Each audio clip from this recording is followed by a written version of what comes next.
I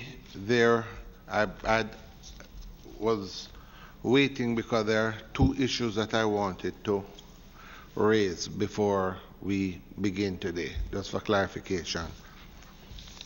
The first has to do with the report that we sent to Parliament yesterday, which was why I was anxious to have Member Campbell here. And the second has to do with some information that we received, which was circulated to all members as part of your package. I will deal with the report to Parliament first. Members, as you recall, this report, we took it to the retreat, had a discussion in the retreat.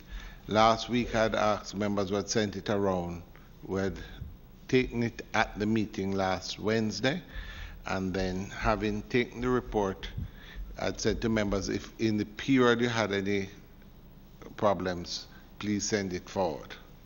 Yesterday in Parliament, one of our members had a problem with a paragraph or half of a paragraph and indicated it on the main document. I thought, rather than trying to go back and forth in Parliament, that we should bring it back to the meeting.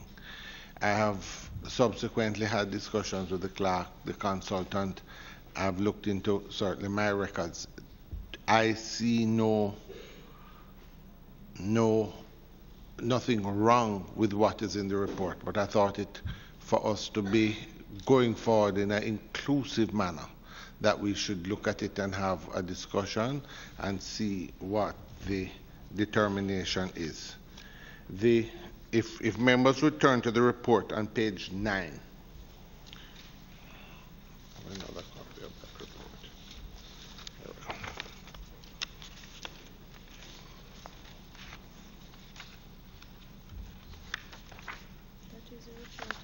I know, but I had a clean copy so I could read. Oh, here it is. That's okay. On page 9, members, the top of the page, I will read the paragraph.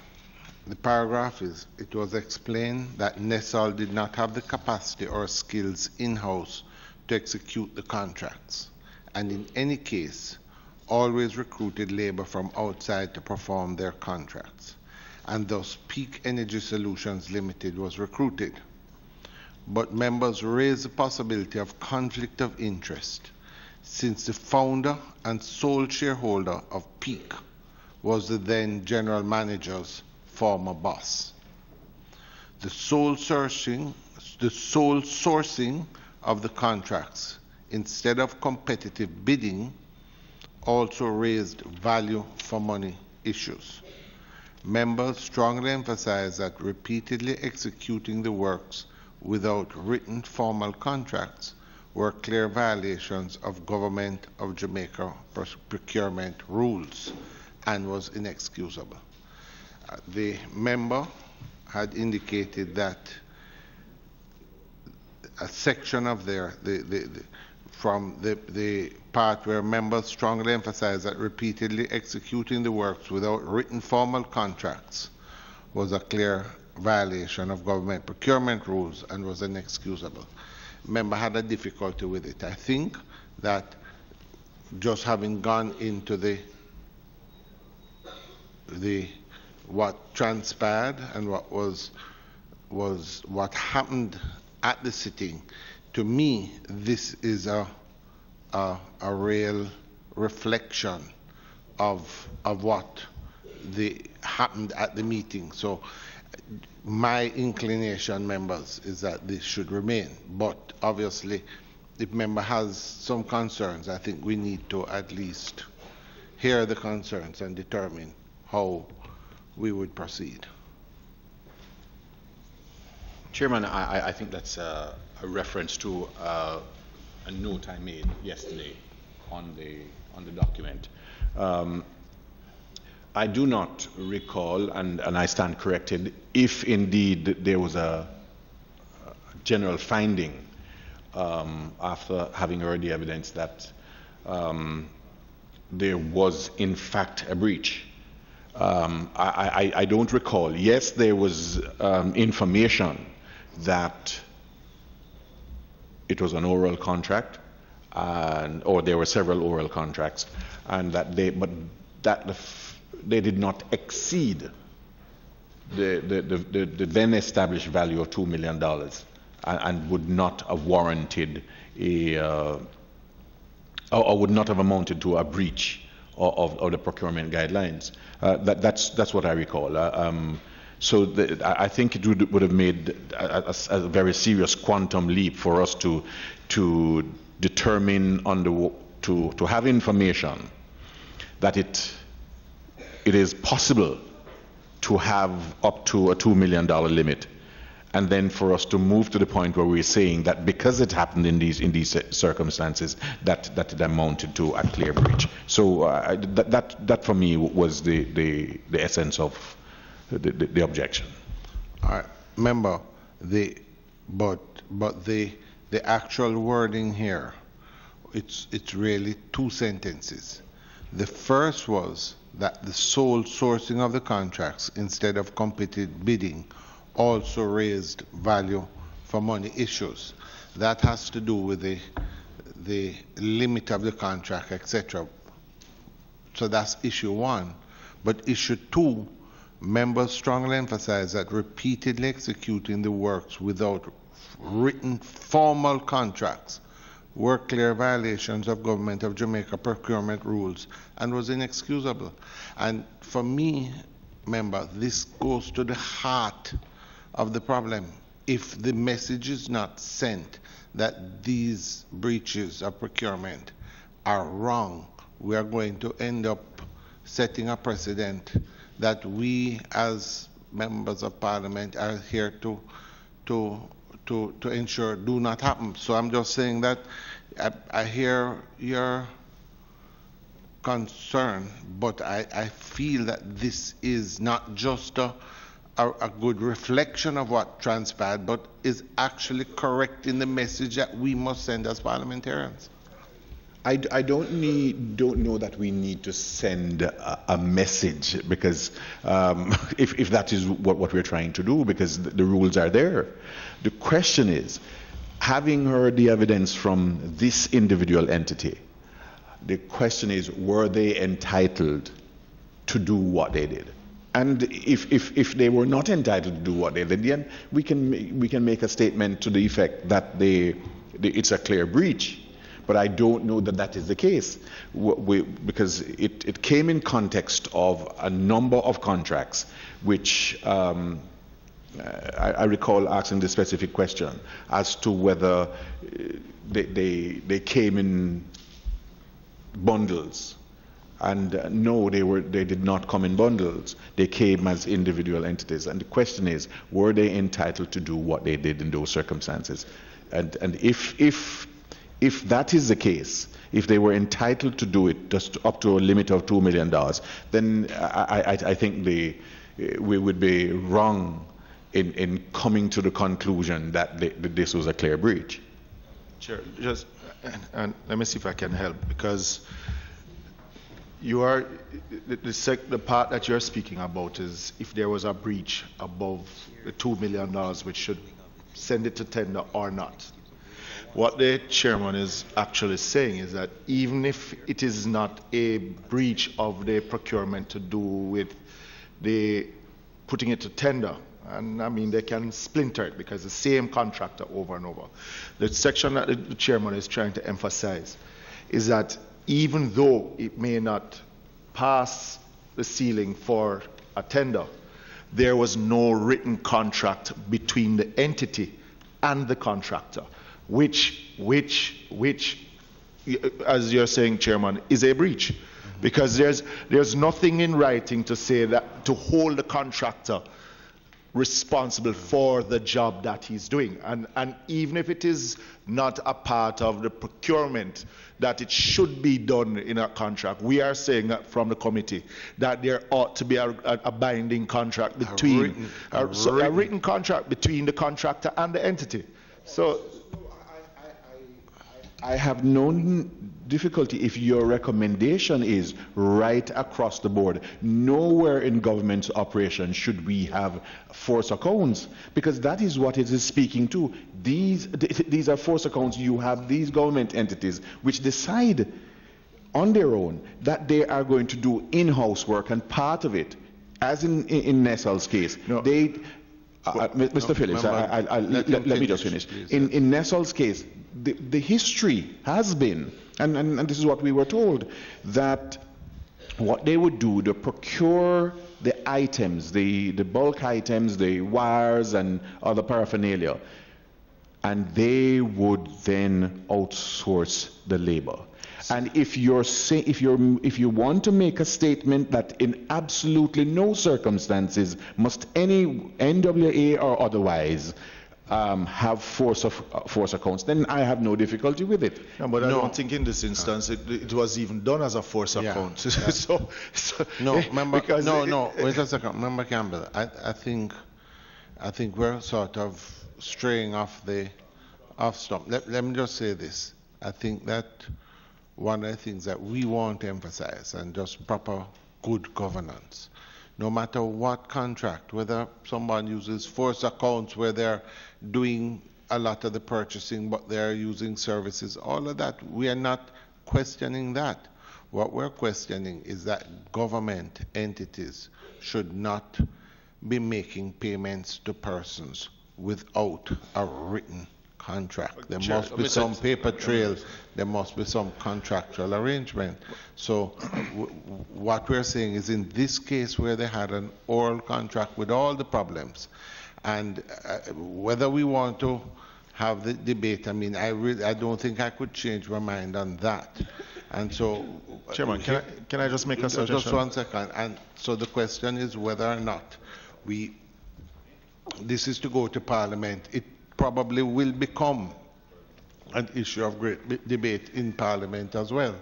But I think that this is a real representation of what transpired. From the and meeting. has to, for us to go otherwise, would be misrepresenting the facts. 1 second, just let him finish and then. Yeah, seeing that Ministry of Finance is here, and they have the Procurement Department of the Ministry of Finance. Can we get some guidance also from them on that aspect of the procurement guidelines, even if it is labor, and I am in total agreement with you, even if it is labor that you're being contracted to do, there ought to be. And if it is in this case that the member is saying that Nessel, it is force account or force account that they're employing that method, there ought to be at least something in writing between so I think one of the ways we can probably advance in looking at it is getting some guidance also from the Ministry of Finance. That even if it is not, it should be a recommendation that should be made. Absolutely. Yeah. So thanks, Mr. Chairman. As it is with what we're discussing now, I know that many, to include NWA and the municipal corporations across the island, that when it comes on to in-house or force account, as people will want to call it, once that is done, it is not, I have never seen, my 14 years at the St. James Municipal Corporation, I've never seen a written contract per se when it comes on to an in-house or a force account. What it does is just so the overseeing of the work is still done by the major agency now, which in this case would be Nessel. All they would do, as is stated by my colleague, is to procure items, materials, and then they would outsource the labor part of it. And therefore, I do understand if it is at this time that the committee is saying that we need to send a recommendation to say, forthwith we need to get rid of it right across the board, because then it may lead to something else. If that's what is being discussed today, then I might want to agree with you. But on the other hand, It is what it is, and if we're saying that there was some negligence on the part, we could say it. But we have to remember that the practice of government agencies to include just about every government agency, that's how force account works, or that's how in-house work works. So I wouldn't say that they have breached, because saying that they have breached, Mr. Chairman, is a very strong statement. I don't think it is a case of breach. It's a case of where we are now, that we as a committee thinks that we need to look at it cross-board. Member Paul? Yes, Chairman. Just a reminder that in relation to this particular instance, we're talking about an entirely new arrangement. It was just being introduced. It was the first time they were getting involved into renewable energy, and this agreement was not written. I think we can all agree that it is not a practice that we want to see happen in government, and so we could make a broad statement to say that where this now exists in government, we should abandon a practice, so that all agreement, all contracts must be written in relation to works being done for the government. And with that also should come what I believe is already accepted, but I'm not too sure if it was done in this instance, that you must have been registered with the National Contracts Commission to secure any contract to work with the government. And I think those broad statements can be made in this report. All right. Members, as I said, I think that a report is really a representation of the meeting. So whatever our thoughts may be going forward, the parliamentary staff have given a representation of what was said and done. And my suggestion is, I think that what Member Paul has said, we have to look at it. I think that the point made, I don't know if, Ms. Morrison, I don't know if you want us to put you on the spot now with regard to the procurement guidelines. Well, I am not really a procurement specialist, but I did make some inquiries with some of the relevant persons. And what I am advised is that once you are going to engage in any entity, then there must be something in writing, whether it is an invoice, a purchase order, a work order, but there must be something in writing that stipulates what is to be done, what is to be expected, and in most instances, how much it's going to cost. So whilst we are agreeing that oral contracts do exist, it must be reduced to writing when it comes to procurement. The procurement guidelines stipulate that it must be in writing. Invoice, purchase order, work order, something of that effect. But it cannot be just an oral contract. But Mr. Chairman, as I said, I have been at the St. James Municipal Corporation for 14 years. I have served as a member of the then rural electrification, and I do know that you always have a work order, you always have an invoice to pay, because you can't pay the man if him don't send you an invoice. So correctly she's saying what we're saying. The only thing that we are saying to us today is that the wording breach is very strong, and it is not that they have breached. We didn't say breach. We said there were clear violations of the government. Even the word violation, Mr. Chairman, is still too strong, so because it has been a practice. Well, let me say this. We can, members, as a committee, I think we have got to, I don't feel that this is something we have to be at odds about, but as I said, what is coming out of this discussion is that there is need for for more clear guidelines, and that at all levels this must be recognized, because we, as I said, we speak about transparency and good governance. We must ensure that the rules are not only there but followed. So We agree with you, right. Mr. Chairman. So, we are members, on one with what that. I'd like, I think, moving from here, are there any suggestions? Because if it is so, it's either, I don't think I want to belabor this much. Member Campbell, do you have any suggestions?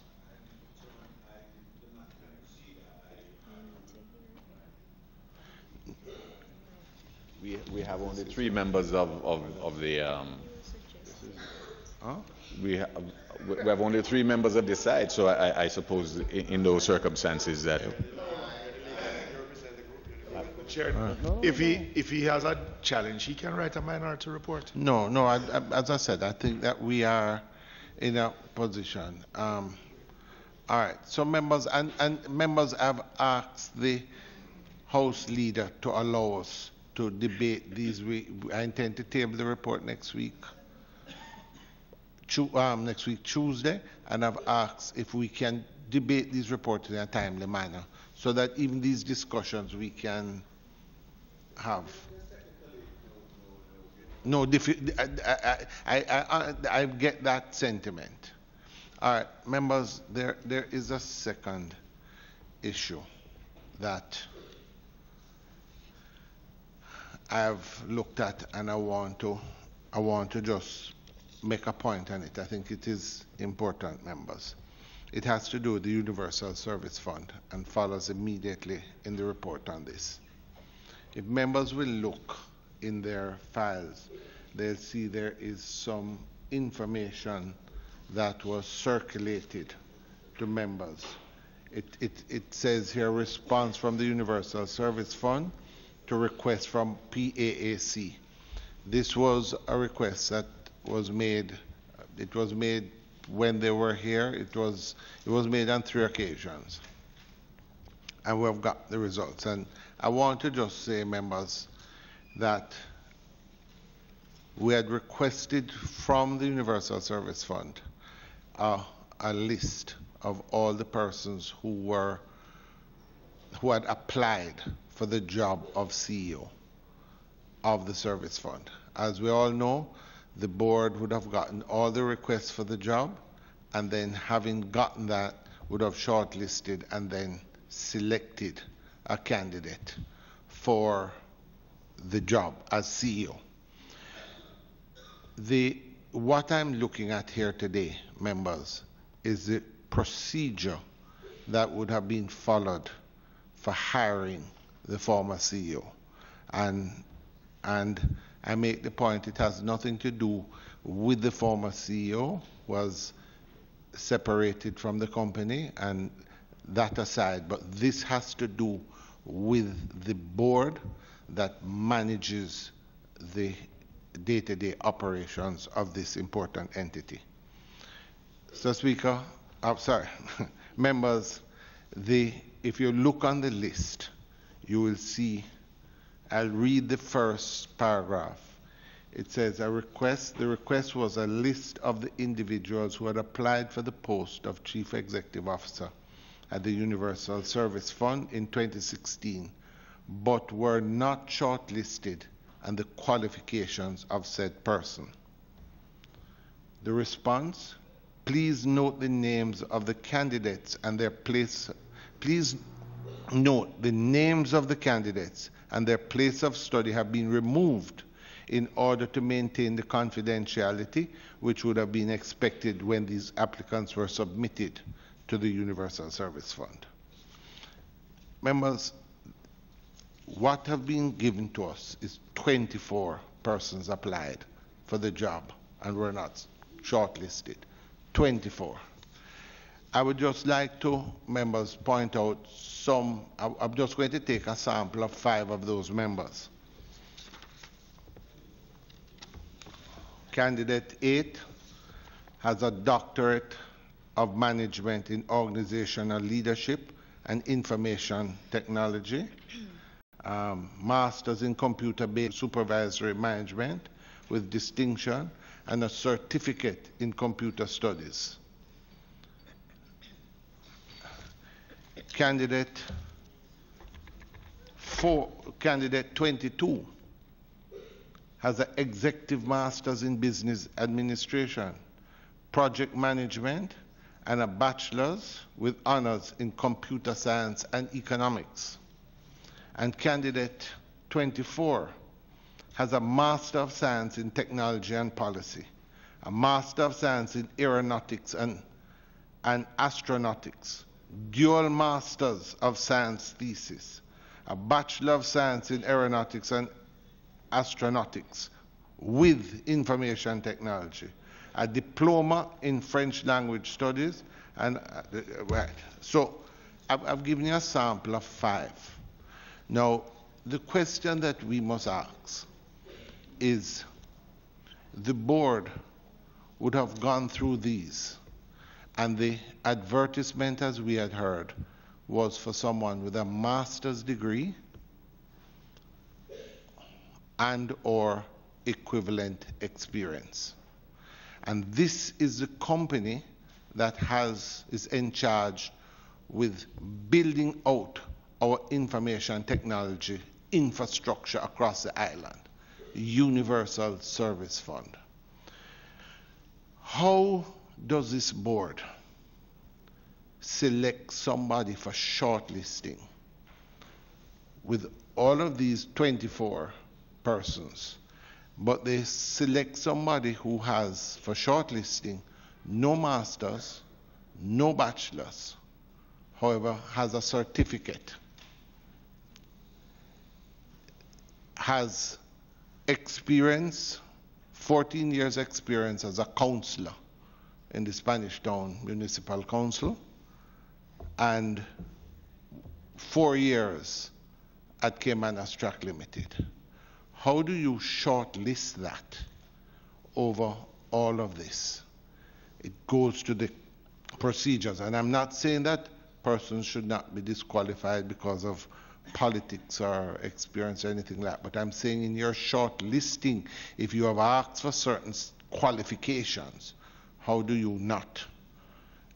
How does a process proceed that allows for this?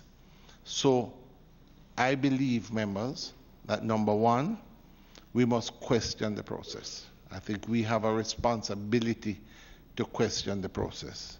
Number two, my suggestion is that we invite the Universal Service Fund Board to give us a written report as to who supervised on a board level the shortlisting and made the decisions as to arrive at hiring this person.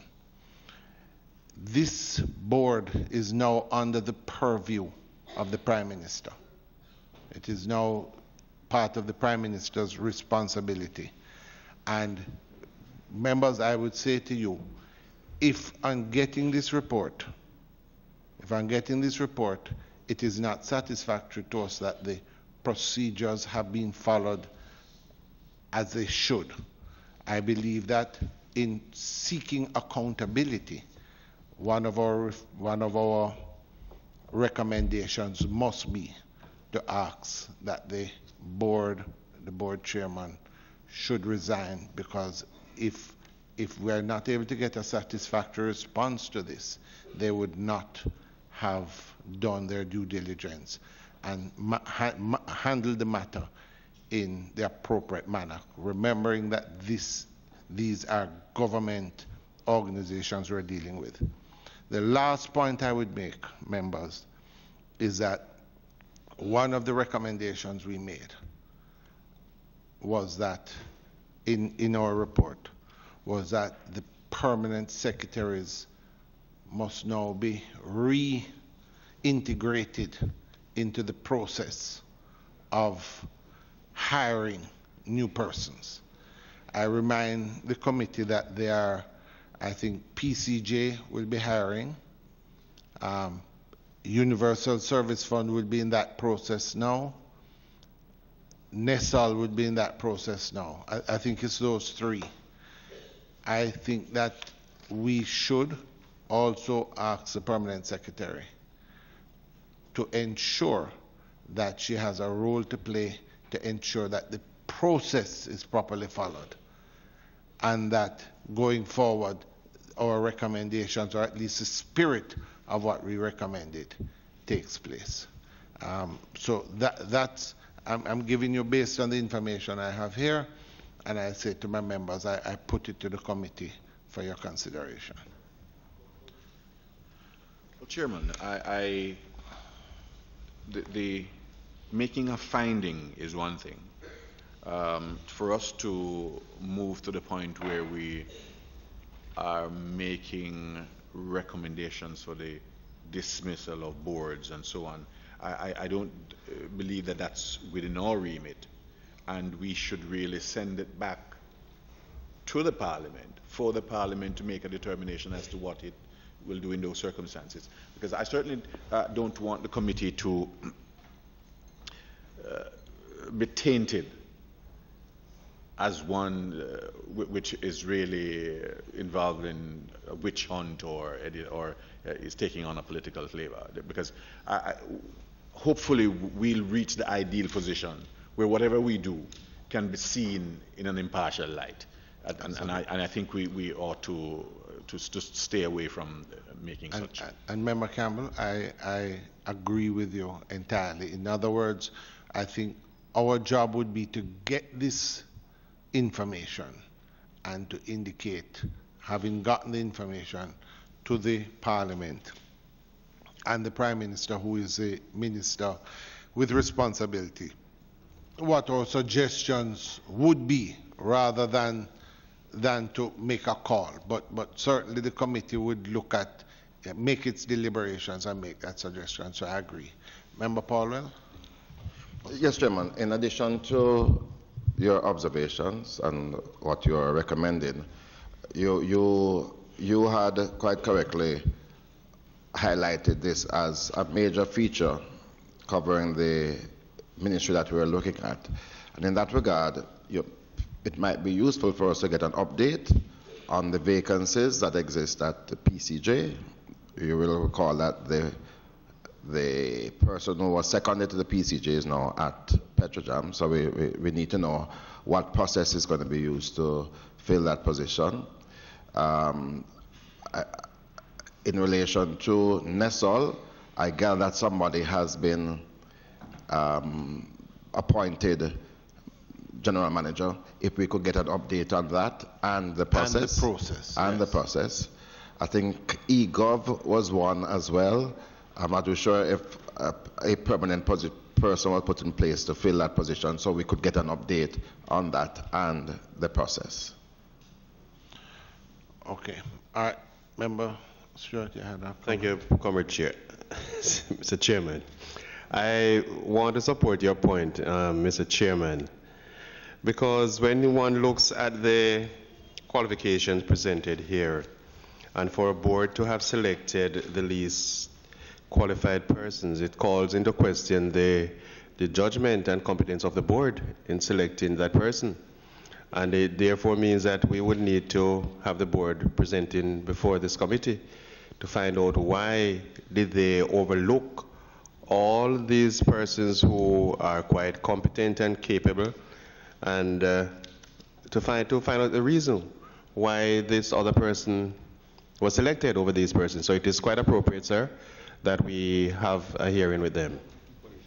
Yeah, but I think what comes out is that if you are shortlisting and you're not getting persons who are meeting the bar that you have set, then sometimes you widen your parameters, or I don't know the extent to which that is even allowed under the system. But in this case, what we have seen here is just a list of qualified persons. So perhaps, Mr. Chairman, perhaps we could have a review of the chairman's statement to us in the meeting when he was present. Because what he indicated, having had a candidate who was heading the organization, who was the holder of a PhD, and in fact, in his capacity, he had not achieved what the entity set out to do.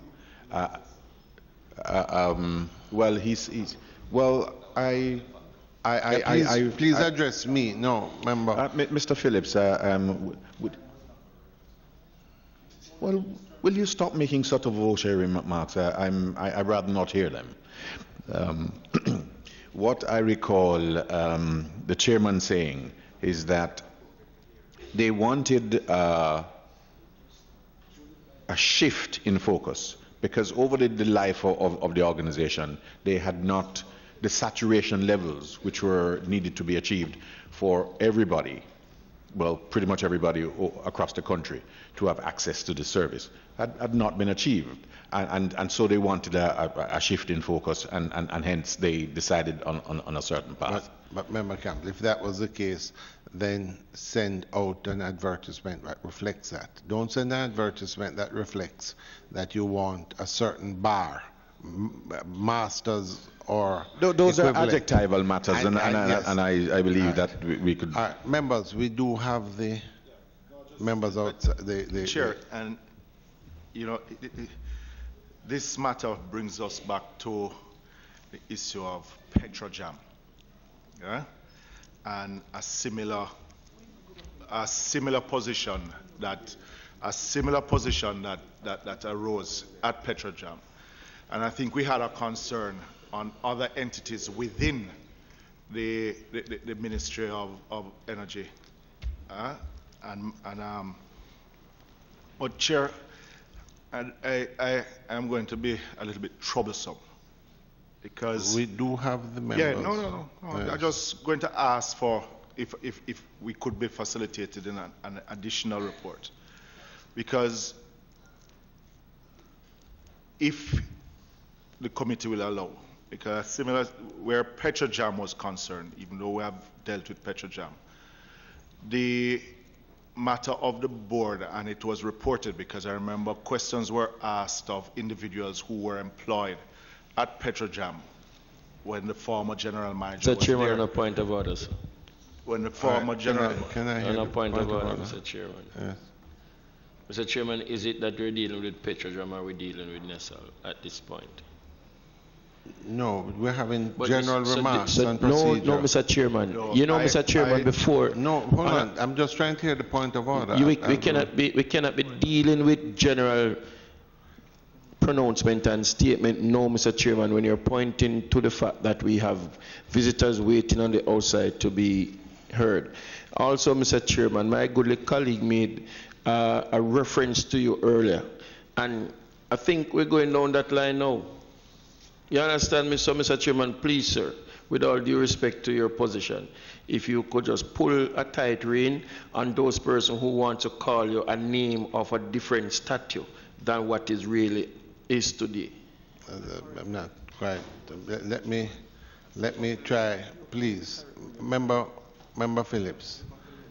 Just as I said, Chair, if a report could be given for a similar report for the heads of the entities within the ministry, yeah, and I would. You're talking about selection of employment. Just for clarity, I had indicated that I wanted the new persons that are now being hired for us to ensure the process and that the permanent sector is involved in that. Those that are now being done. I don't necessarily feel that we have to go back to the others at this point in time.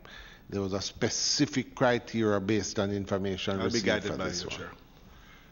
Just for clarity, based on the information, this is a list of those who are not shortlisted. I know shortlisted would normally be those who actually made it to the interview stage. So if we could still, probably in the future, when we get any information, not only those who were not shortlisted, but probably even to include those who got shortlisted, but still did not get to the point where they will get a job.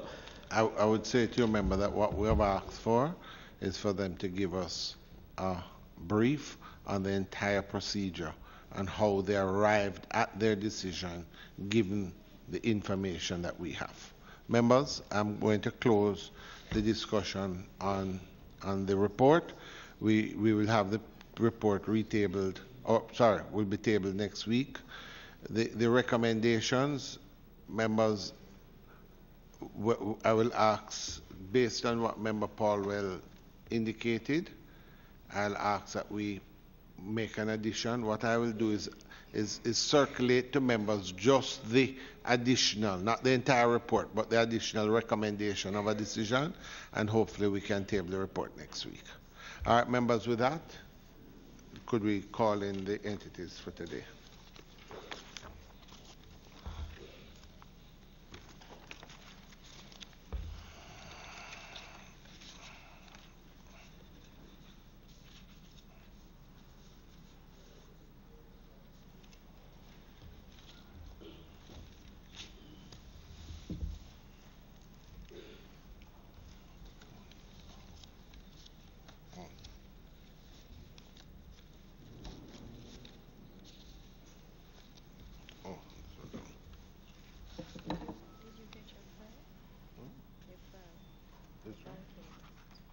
No, I don't know.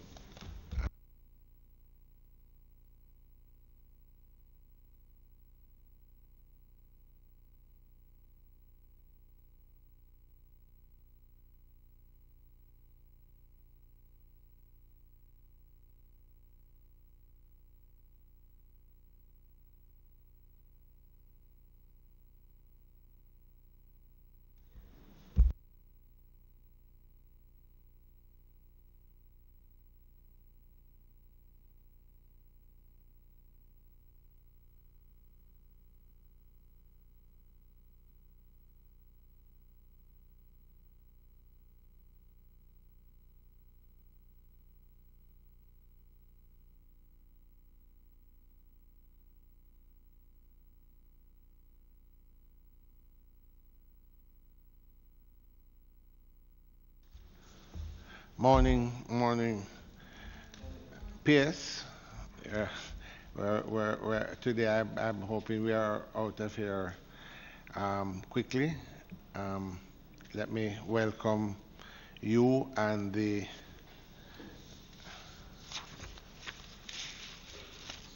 where's the agenda? Yes. You and the team from the Jamaica International Financial Services Authority and Jamaica Special Economic Zone Authority. PS, I think today is largely about just members, briefly, getting an idea. We feel that these are two important areas for future economic development and growth. We just wanted, if we could just get a sort of overview from the different agencies, and then I would just ask members if we can, if there are any questions, but I think today it's really more of a briefing and for information, and see if we can move quickly on it. So, PS, what I would do is turn it over to you now. If there's anything you would like to say, introduce the teams or the heads of teams who can then introduce their teams, and then I would say to them, make their presentations. And I take it in whatever order you deem. Okay, so thank you. Good morning again, members, colleagues. I have with me representatives from the Jamaica International Financial Services Authority, JIFSA. That has been changed? No. Okay. And the Jamaica Special Economic Zone Authority. From the ministry itself, I have accompanying me Mrs. Judith Rob Walters, the PFO, Mr. Omar Cheddar, Senior Director Investment, and Ms. Monique Gibbs, Senior Director Strategic Planning and Evaluation. From JIFSA, we have Mrs. Samantha Charles, Chief Operating Officer, Ms. Antoinette England, Administrative Officer, and Mr. Errol Barnaby, Financial Controller from JAMPRO. You may be asking why JAMPRO? It is so because they have shared services. So JAMPRO does some of their administrative duties, for example, HR and finance. So he's here really providing support for financials. And from JSEZA, Mr. Metriciaga, Board Chairman, and Dr. Eric Deans, Chief Executive Officer, along with Mr. Ainsley Brown, Director, Regulatory Trade and Monitoring. I will ask Mrs. Charles and Dr. Deans to give an overview of their agency, what are the primary objectives, and you may want them to tell us briefly some achievements to date, particularly since they were established. Start with? We could start with GIFSA, the smaller of the okay. Ladies first.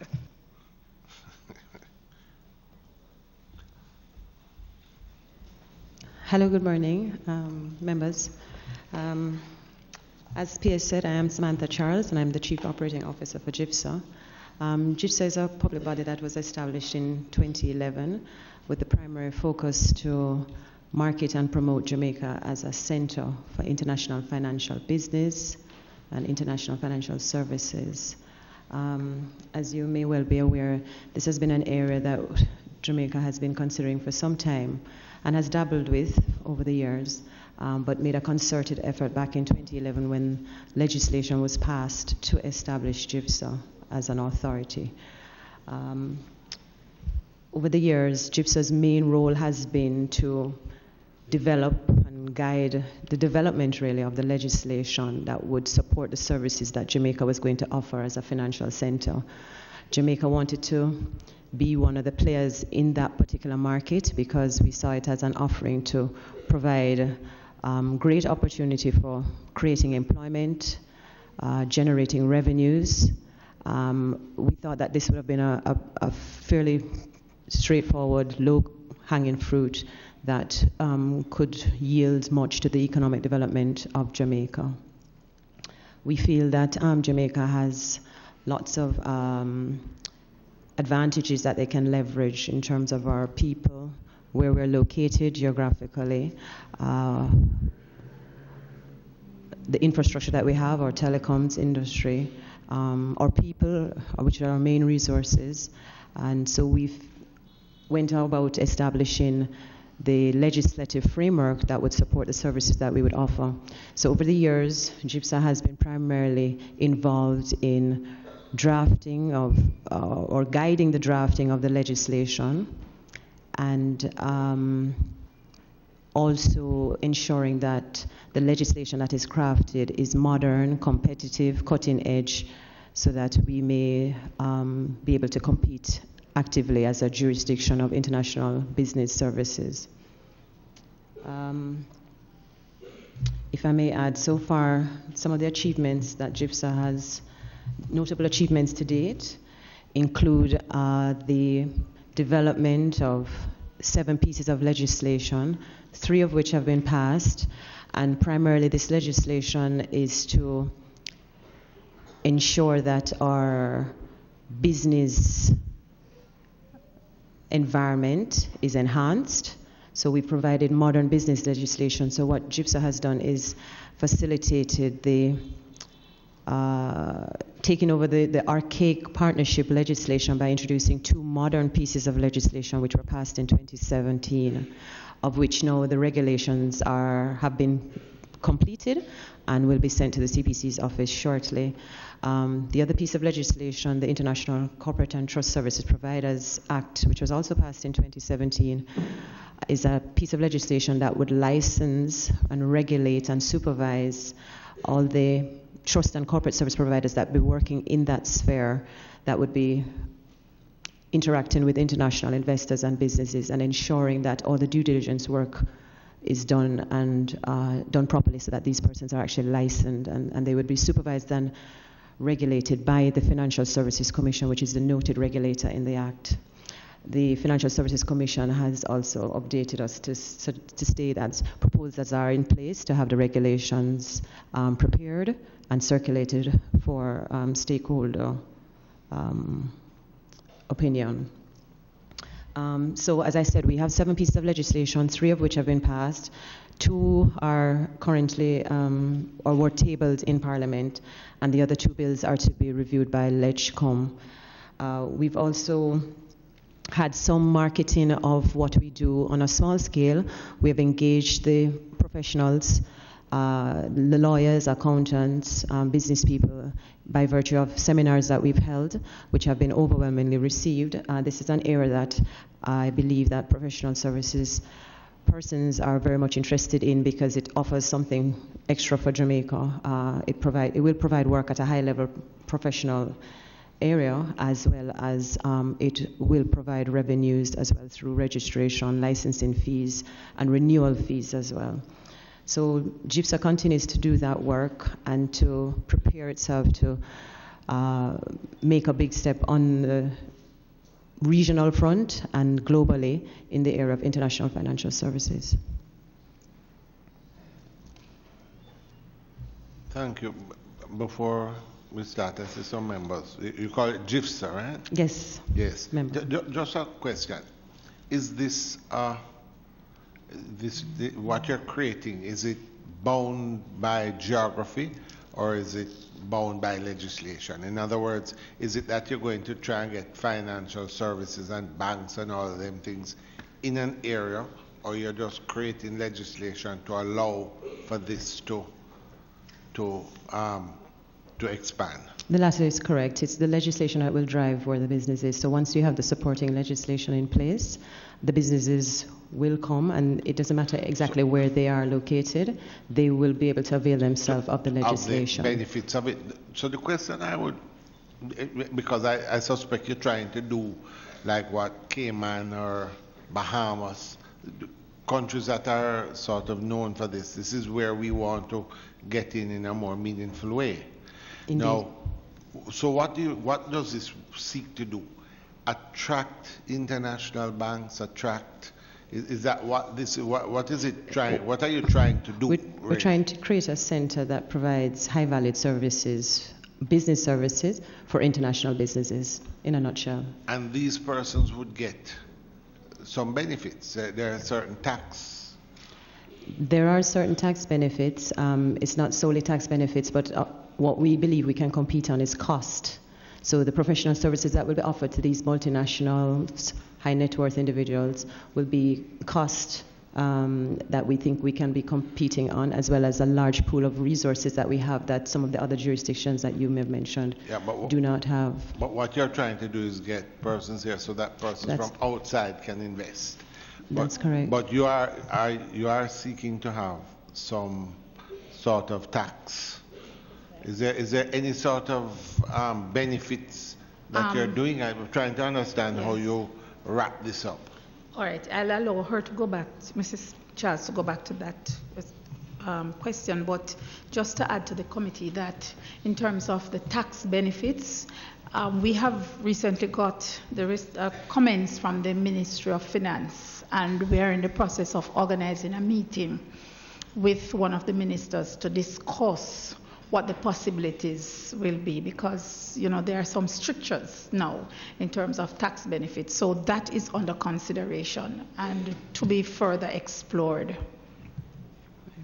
So a tax policy framework, just to follow up what PS has said, a tax policy framework has been drafted and presented to the Ministry of Finance. They have commented, and we now need to meet with them to determine the way forward. So what would prevent, say you're trying to get Merrill Lynch, I don't know, somebody to come and open up here. You're going to give them some benefits.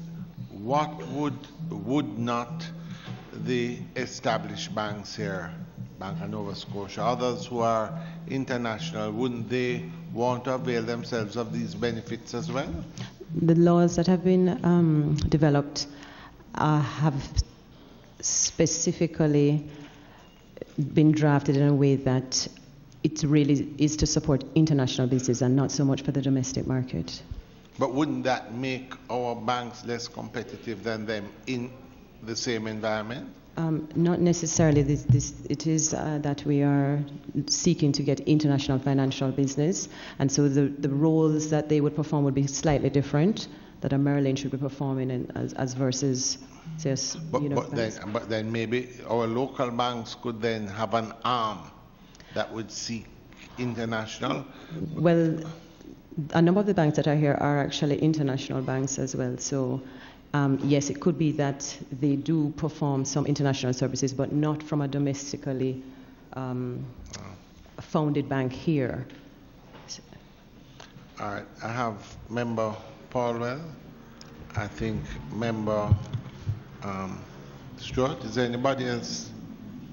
Paulwell and Stewart for now. Yes, thank you very much, Chairman. Welcome back, Madam PS. We've been trying to make your job easier for you, but your ministry is just too large. And that's why we so support the view that energy, science, and technology should be put elsewhere. But that is not your concern. That is mine.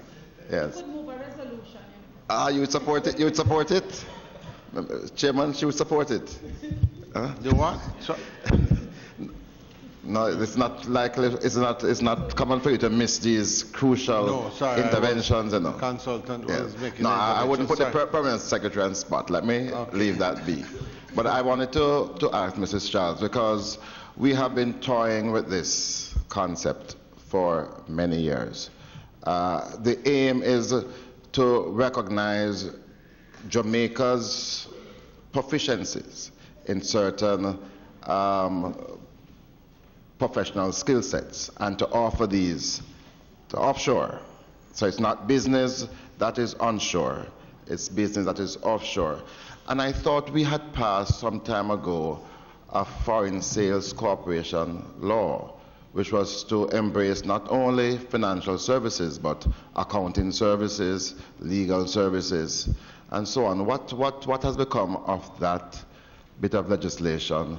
I remember in my time, work was done. I think Price Waterhouse had assisted us in framing that legislation, which is to embrace more than just financial services. It's to encompass all the various services that an offshore destination could provide. What I'm suspecting is that it is probably narrowed down to focus on just financial services. So probably you can update me on that law that we had passed some time ago. We were supposed to become the world leader in this area. Are we duplicating? Have we abandoned that path? Could you update us? From my recollection, not to be quoted, but I believe that law might have been repealed, and certainly there were no takers under that law. The law that established GIPSA is different from that piece of legislation, and you're correct, member, as how you've described it, but the work that GIPSA is doing and what it's established to do is really just to promote and market, and what we did was to provide separate pieces of legislation that would speak to those various services that you're referring to. So there are 7 different pieces of legislation that will create vehicles that investors internationally would be interested in utilizing to obviously do business. All right, so you have done the first part, which is the legislative framework. That's correct. But people need to know about it. Jamaicans need to be able to benefit from it. Where are you now in that type of promotion? We had a seminar last year, April, that dealt with the 3 laws that were passed. So we had a seminar that dealt with the Partnership General, Partnership Limited, and the International Corporate and Trust Services Providers Act. The seminar was oversubscribed and well received. We actually made money from it too. I'm a poor lawyer, but I wasn't aware of. Yes, we had many lawyers at the session, member. Thank you, Chairman. Mrs. Charles, I am understanding quite well that part of your remit seemed to be promoting offshore banking. Huh? May I just ask this question then? What changes will be required in the monitoring and reporting requirements of the Bank of Jamaica, Government of Jamaica Financial Services Act, and the Tax Administration of Jamaica? What changes will be required in monitoring these organizations to move forward? Just to advise that we're actually not doing offshore banking now. When we started out on this project in 2011, we had actually received a report in 2010 from a consultant firm, Baker & McKenzie, who had suggested that we not look at offshore banking just now. So we're actually not doing offshore banking now. We're looking at trusts, partnerships, limited liability companies, and so on. So we're not actually doing banking now. Part of the question, read the monitoring as it relates to the FSC and other agencies. The FSC is the regulator for the International Corporate and Trust Services Providers Bill. We have been working closely with the FSC. They have just recently issued a set of proposals for the regulations to that act. That particular act is actually a Ministry of Finance act, so the FSC is working in conjunction with the Ministry of Finance to get those regulations circulated and submitted. All right, so, Mr. Charles, well, I think, it's just for us.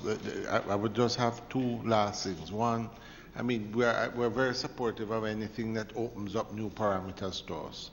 So the first question I would ask is, on the horizon, what, are we looking, hopefully, that we're going to roll out?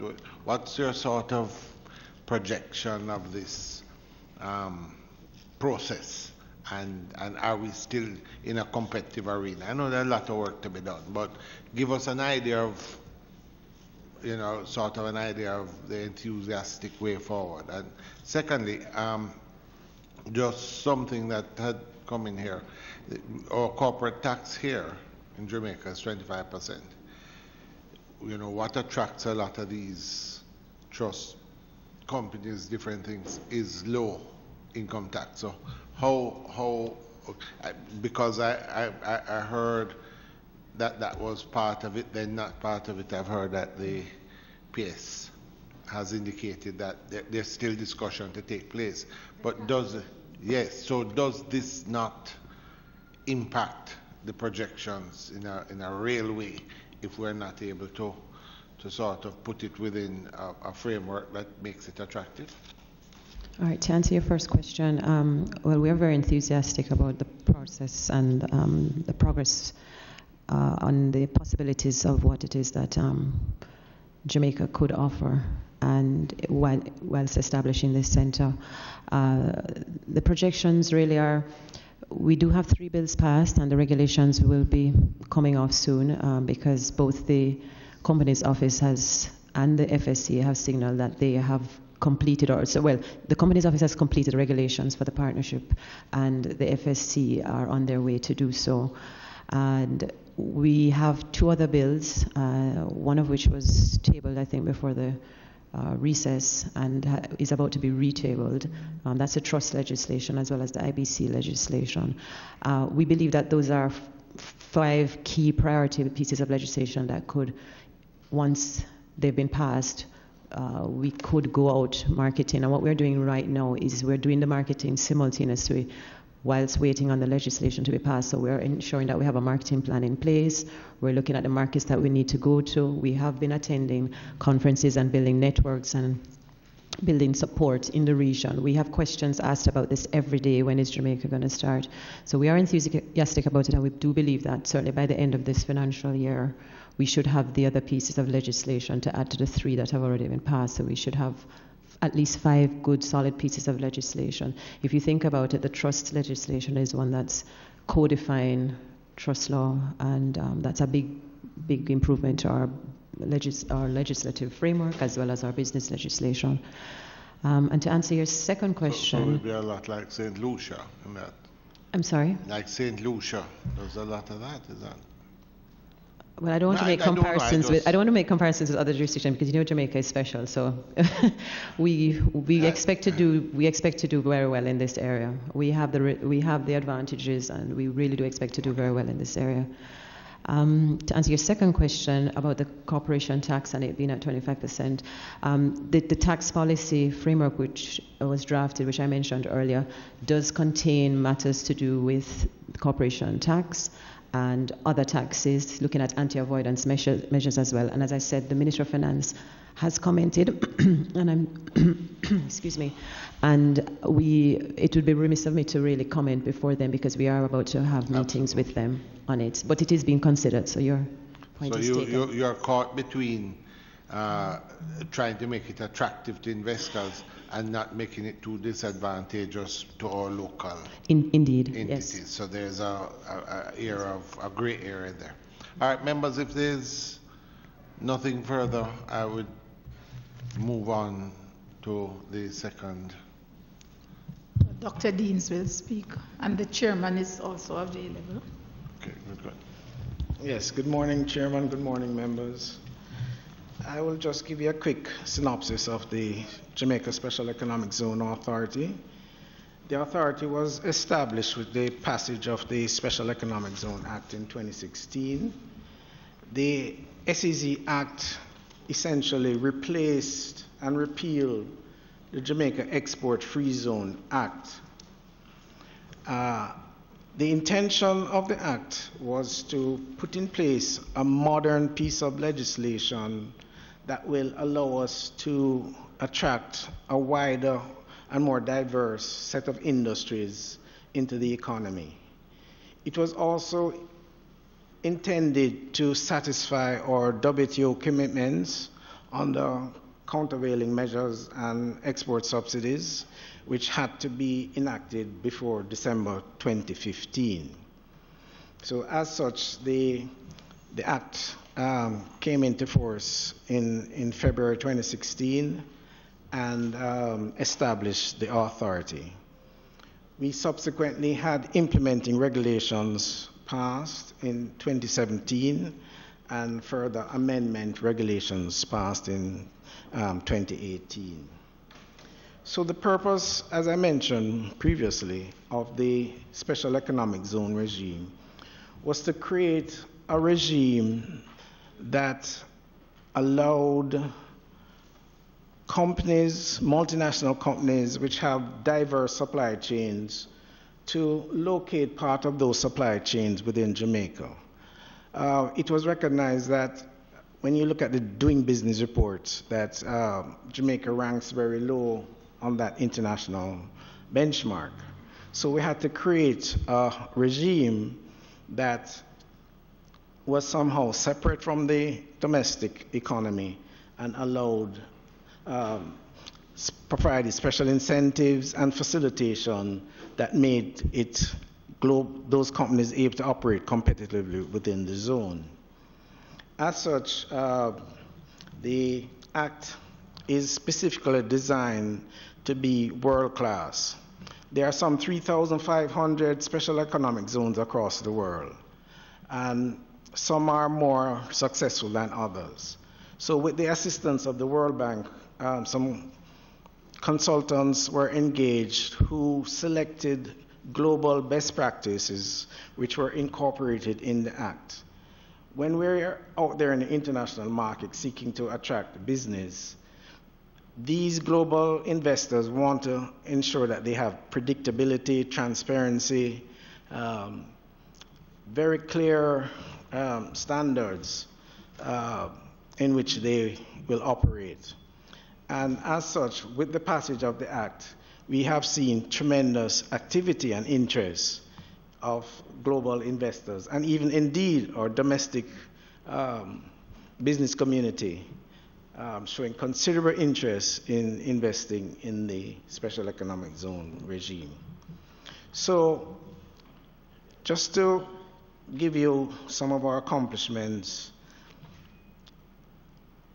with the support of the Parliament, the SEZ Act was passed in a very short space of time.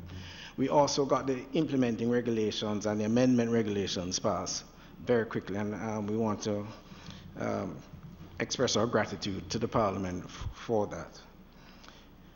The policy, the Act and the regulations allowed us to be operationalized very quickly to carry out those mandates which were included in the Act.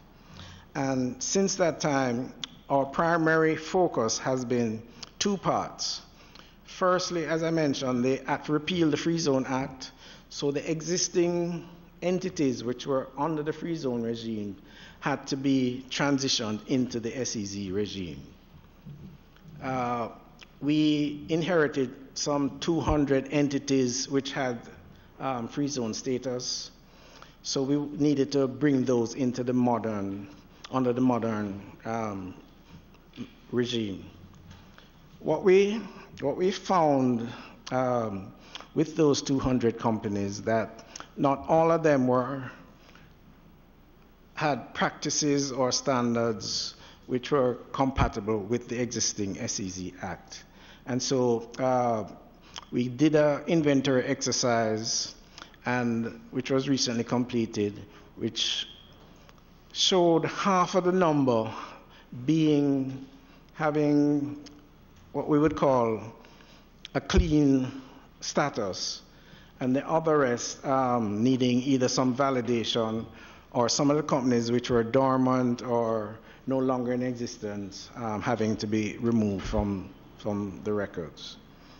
The Act provided a 4-year grandfathering period in which those free zone companies could be transitioned over to the SEZ regime, and that grandfathering period ends December 2019.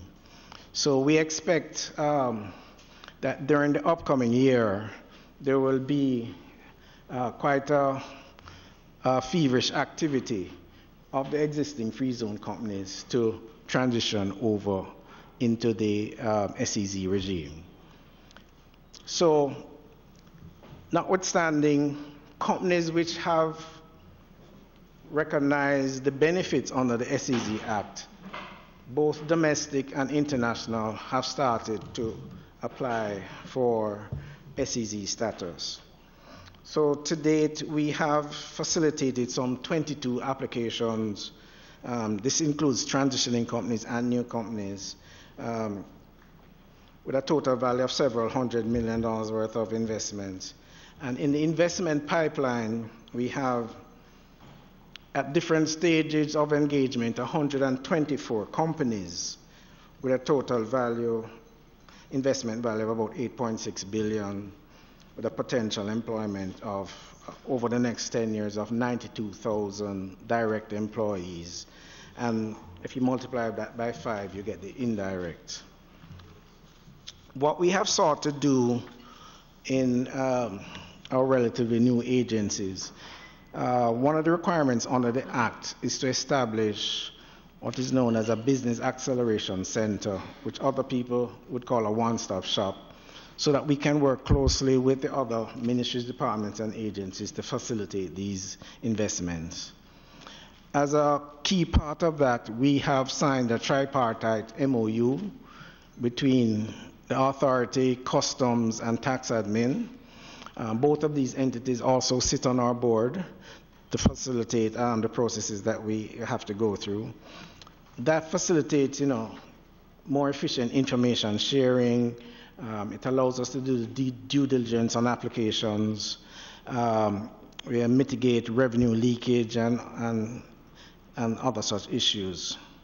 We have also in the process of establishing MOUs with other agencies, such as JAMPRO, UDC, Civil Aviation Authority, Airports Authority, DBJ, and so on.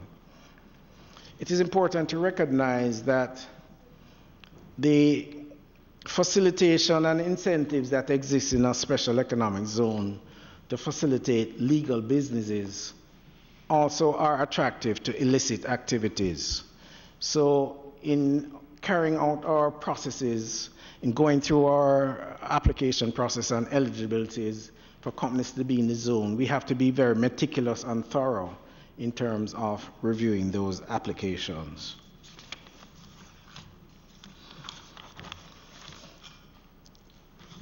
A major accomplishment that we have to date is that the inventory we did of the existing free zones. When we took on the task, the record keeping that existed from a government perspective on the existing free zones was very limited. We have gone through a very detailed process of actually field visits to each and every location, reviewing the documentation, looking at the sites. We have now what is geotagged each location. What that means is we have reference on a GIS system all of these locations, so we can, on a map, show what is existing at each and every free zone or SEZ entity that we have. And you'd see an example of the map in the documentation that we had submitted. We are a relatively small organization, just 16 persons. So in order to carry out the huge mandate that we have, we rely heavily on technology. The Act requires us to maintain a very up-to-date website. We utilize GIS. As I mentioned, we are working to implement blockchain technology to allow us to work much more efficiently with the range of government agencies that we have to interact with. We use WorldCheck for due diligence. We are interfaced with the ASICUDA system. We work on the task force for trade facilitation and utilize a single electronic window. And we work with JAMPRO on their business portal. We've also sought to have substantial engagements with a range of stakeholders, both in the public sector and the private sector. We regularly conduct sensitization seminars. We go to the offices of law firms to update them on what is happening in the SEZ space. We go to schools, universities, and we conduct workshops. An important part of the work we do is also related to the Logistics Hub initiative. The master plan for the Logistics Hub was completed in December last year, and the final report was tabled in Parliament, I think, sometime this year. We are currently rolling out that initiative, of which the special economic zones play a central part. The master plan identified some $28 billion in investments, which are part of the master plan, 20 billion of which were in industrial activities and special economic zones, but the other 8 billion would be in transportation, utilities, and other support services for us achieving a logistics-centered economy. So, in a nutshell, we have been fairly active. We see a lot of interest being displayed both locally and from the international investor community. We see a wide range of industries being involved. These include manufacturing, distribution, assembly, internet technology-enabled services, and other services. So with that, I welcome any questions. I don't know if the chairman wanted to. A very comprehensive overview. All right, I have Member Stewart, Member Campbell, Member Powell. Thank you, Chairman. Sorry. Dr. Deans, could you speak on the status of the Jamaica Gansu Industrial Park, the Caymanas Economic Zone, Burnham Field Aerotropolis, yes, and the West Kingston Technology Park? What is the status of those zones that we've been hearing much about? West Kingston Technology Park? Yes. Okay. Burnham Field. Yes. Well, the four proposed zones, yeah. Yes, just to advise the members, the Jamaica Gansu Industrial Park is a major industrial park associated with the Alpart facility in Nain, St. Elizabeth. The GISCO acquired the Alpart facility about 3 years ago and are in the process of rehabilitating that facility. As part of the overall principle of the logistics hub, we're looking to move up the value chain. As you know, over the years, we have exported bauxite and alumina, which is very low in terms of the aluminum production chain. The proposal from GISCO is to establish an industrial park where they'll move and produce a range of aluminum products, door frames, roofing, cell phone casings, door frames. As you know, aluminum represents is included in about 30% of all things manufactured now. So that gives us a lot of opportunities. So the JISCA project represents a 6,000-acre industrial park that will focus on aluminum-based industries. They'll also get into a range of renewable energy. So like solar panels, a large part of it involves aluminum. They'll produce wind turbines.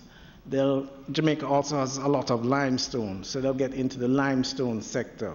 Nano limestone that is used as a filler or in medicines or pharmaceuticals and so on. So it will be what we call a fully integrated township type development.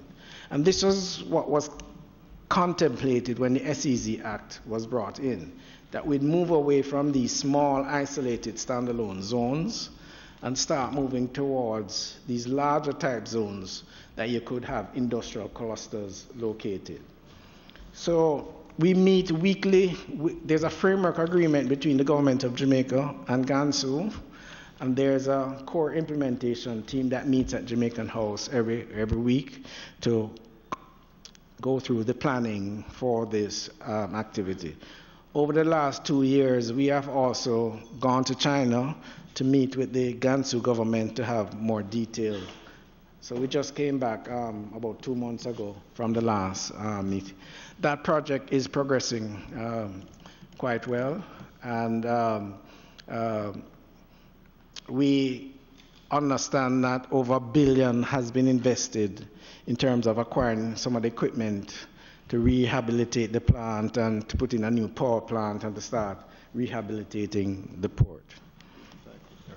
If I could, just for the members and everyone's knowledge, I don't want anybody to think that the Gansu Industrial Park, we're going to see that park go up next week. I think it is important that we manage expectations. This is a major project. It is going to take a couple of years to develop into that. The most important thing for that development is going to be power. If we can get electricity in that facility at between 3 to 6 cents, or LNG at between 3 to 6 cents, then the project will be viable and successful.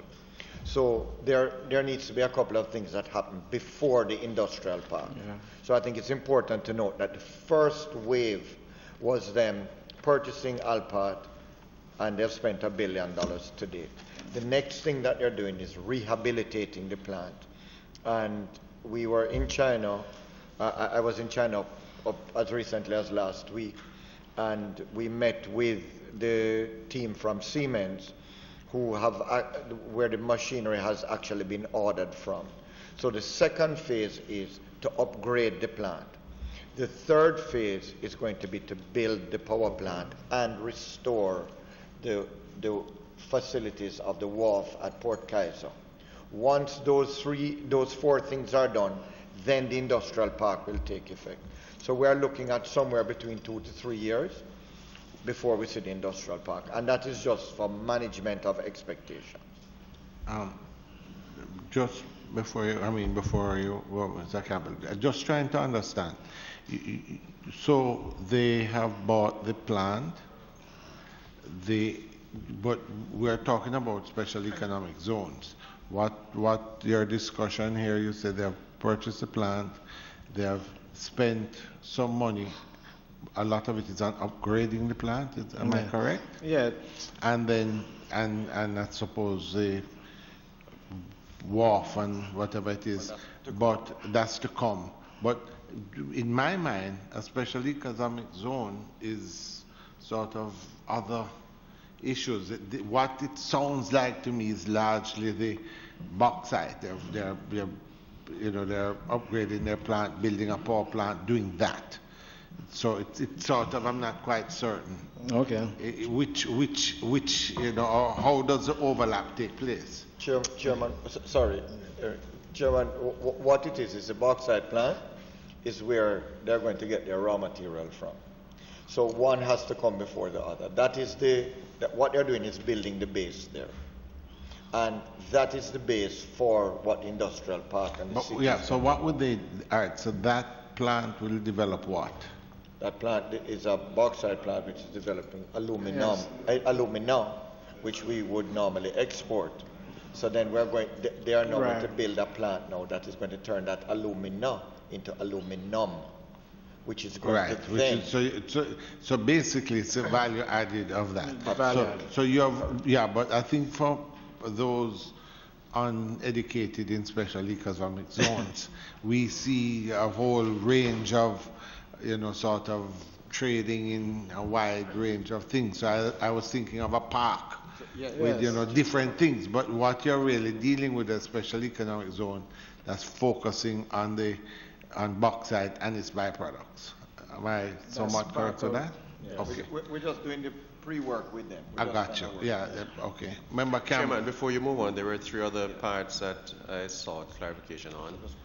The Aerotropolis, the Caymanas Economic Zone, and the West Kingston Technology Park. Yeah, all right, I can quickly go through those. Yes, the Cayman Special Economic Zone, the consultants who are preparing the master plan for that have just completed their work. So, are in the final stage of completing. They've submitted their final draft document, which the enterprise team is currently reviewing and making comments. And once we submit our comments, the final document will be available. The plan for that is that once that master plan and feasibility study is ready, we will then arrange for a developers conference where we will present the project and invite international developers to come in to bid on that project. That project is slated to be developed as a PPP, public-private partnership. Caymanas. With respect to the Burnham Field project, my understanding is that the initial work has started to start clearing up that site. I think some initial work has started to relocate the JDF facility and other activities in preparation for the rollout of that project. It's important to recognize that one of the things that the authority has done is to sign an MOU with the Singapore Corporation Enterprise. Singapore Corporation Enterprise, Government of Singapore, and under that agreement, working with the airport authority, it involves developing a national airport plan, which will look at how the entire airport infrastructure will work in an interrelated manner. If I could, Chair, and listen, let's be candid. A lot of us have heard about Burnham Field for a long time. So when the name comes up, I see, remember that you smile. Yeah, I understand it. But I want us to be clear that Jamaica has never, in our history, we have never utilized our most valuable asset. Our most valuable asset is not bauxite or sugarcane or anything like that. It is location. And Burnham Field is a very valuable asset within our logistics sphere. Now, I too have my trepidations. However, I think that when we get GISCO off of the ground, and GISCO is a fully functional and operational facility, Burnham Field is going to be a critically important cog in that wheel. So I think that what we all need to do is be mindful of it, be aware that it is a very important part of the landscape of what a global logistics economy is going to look like. I just wanted to add something to what the chairman said. The Burnham Field project should be viewed in terms of a logistics hub. when you look at the other hubs and how their airport sector operates, they act as what is known as transit airports. So Singapore, their Changi Airport, with a population of 5 million, they handle 80 million passengers. Jamaica, or Norman Manley, only handles 1.5 million, Sangsa 4 million. When you look at Dubai, I mean, they handle 90 million and they're building a new airport to handle 120 million. The prospects we have to grow in the economy from an airport perspective is tapping into that transit potential.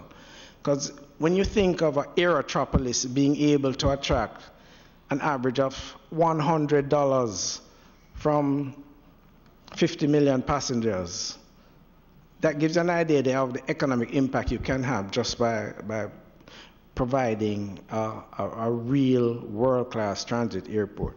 Because our geography is the same as Singapore has in the Far East, that Dubai has in the Middle East, and our geography allows us to be central between North and South America to attract a lot of that transit traffic, much of which do not want to go through the U.S. Not to speak about cargo.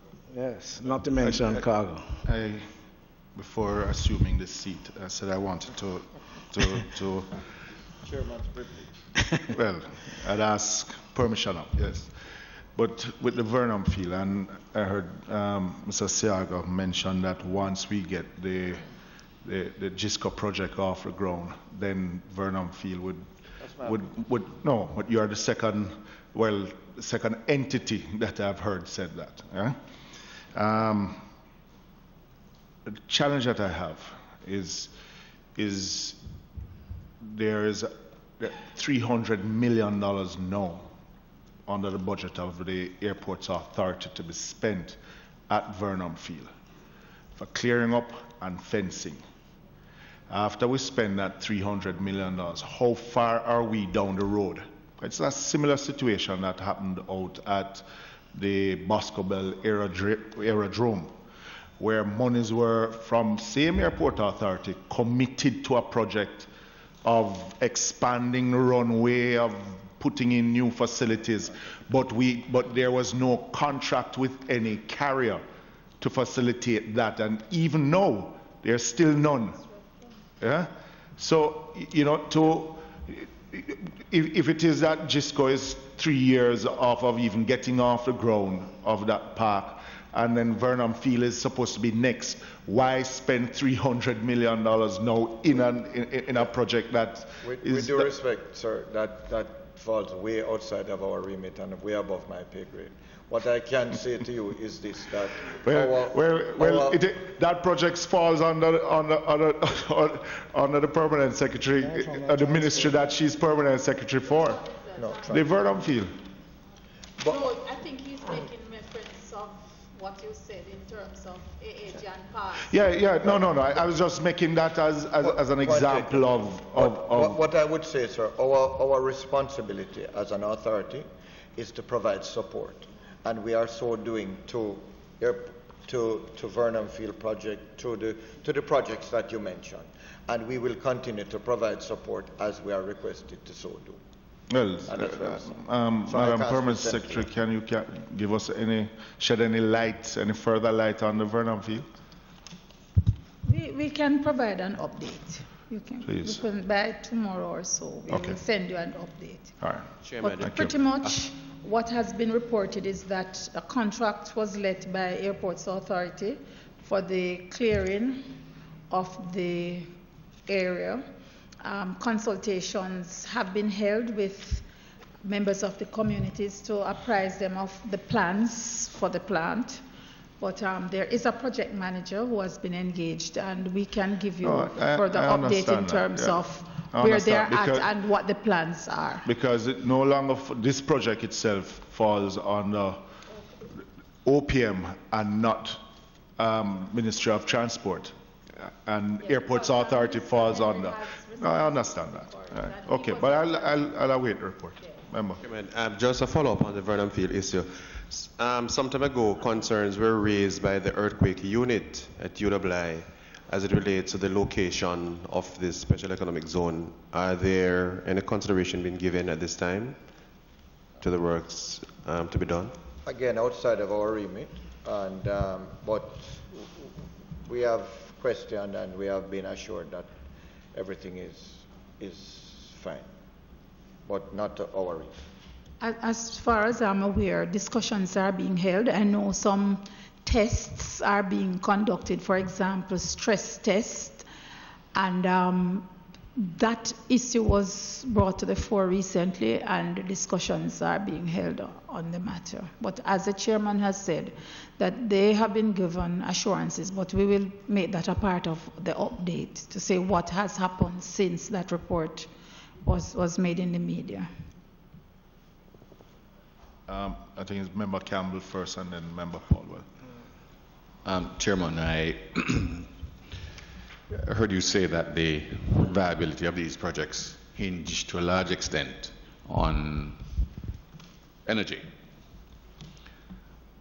I'm particularly concerned because I know we have had some discussions about LNG. Where are we along the path in securing the LNG facilities? Because I was having a read recently about some new technology which is involved, and I don't know if you've had the benefit of having those discussions, and because I'm particularly concerned about who is going to be in control of those supplies, and depending on the ownership of those facilities, then it could impact upon our future operations, and that a whole series of matters which perhaps I don't want to get into at this level.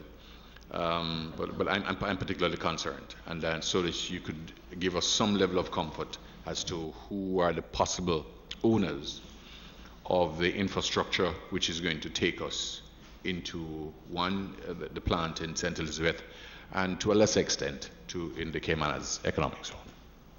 Yes, I will attempt to shed some light on the LNG issue. The GISCO project, as I mentioned, is heavily dependent on energy.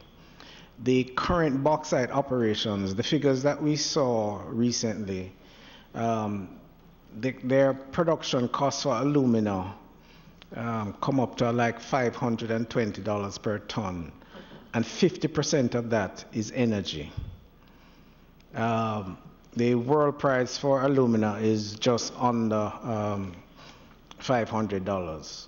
So GISCO recognizes that the main area for bringing the alumina plant into viability is bringing down the energy costs, and LNG represents the main source. You will recall that originally coal was produced, but due to objections from the government about the environmental risks associated with coal, they were convinced to go the LNG route. So to move from aluminum oxide to aluminium, it's even more energy intensive. That is why, as part of their plan, they intend to build an LNG terminal at Port Kaiser. That will be probably the largest LNG terminal in the region. That facility will allow them to support the LNG needs for a smeltering operation plus the industrial park. So that goes back to the interrelationship between the bauxite and the industrial park. The intention is to utilize the economies of scale with that large-scale LNG terminal to be able to purchase LNG at the lowest world prices on a long-term basis. So that it will support both the alumina processing refining operations, plus provide lower cost energy into the industrial park.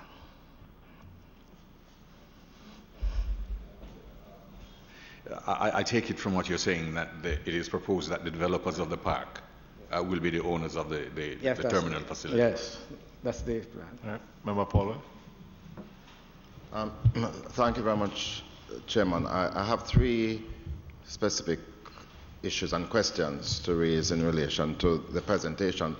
And I'll start with the Gansu plant. And people, when you say Gansu, they don't understand that GISCO is located in the province of Gansu. So it's really the GISCO project we're talking about. And Chairman, I'm pleased to note that the leader of the opposition and myself did visit GISCO last month.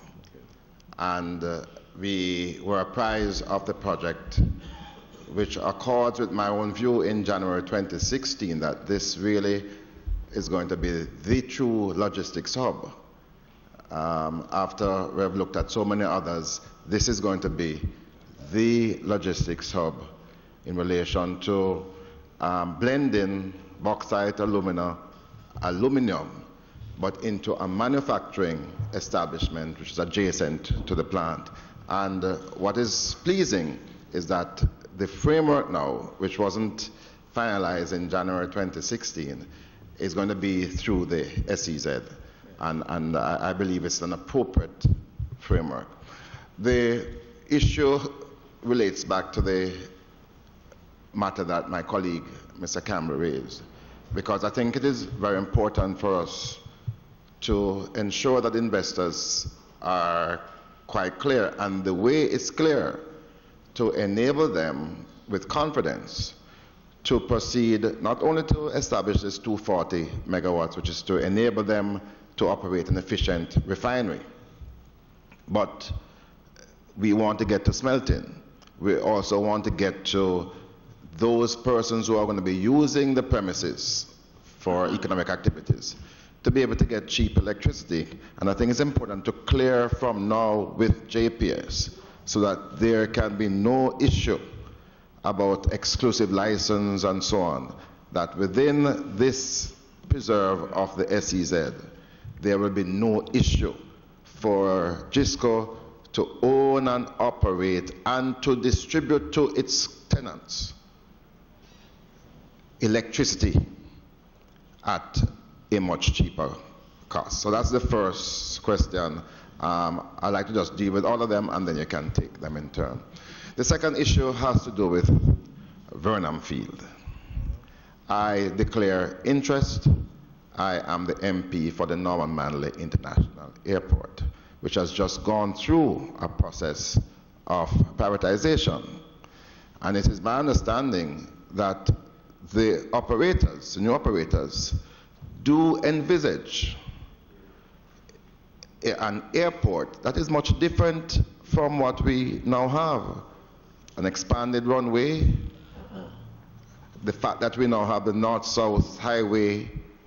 We want to see millions of people using Norman Manley, but we also want to see cargo, because that's the only way Norman Manley is going to be viable. I agree. Yes. So I believe that you're going to have a clash, I believe, in relation to what our capabilities are between the proposal for Burnham Field and Norman Manley. And I just believe that we have to caution the government in relation to this. I know that Burnham Field has been long-standing. Yes, a caution on the expenditures being made, because remember, Norman Manley is also to facilitate the Port Royal project, yes, because we want Port Royal to become eventually a home port for cruise shippers. And Norman Manley would be the place where people land to board their ships.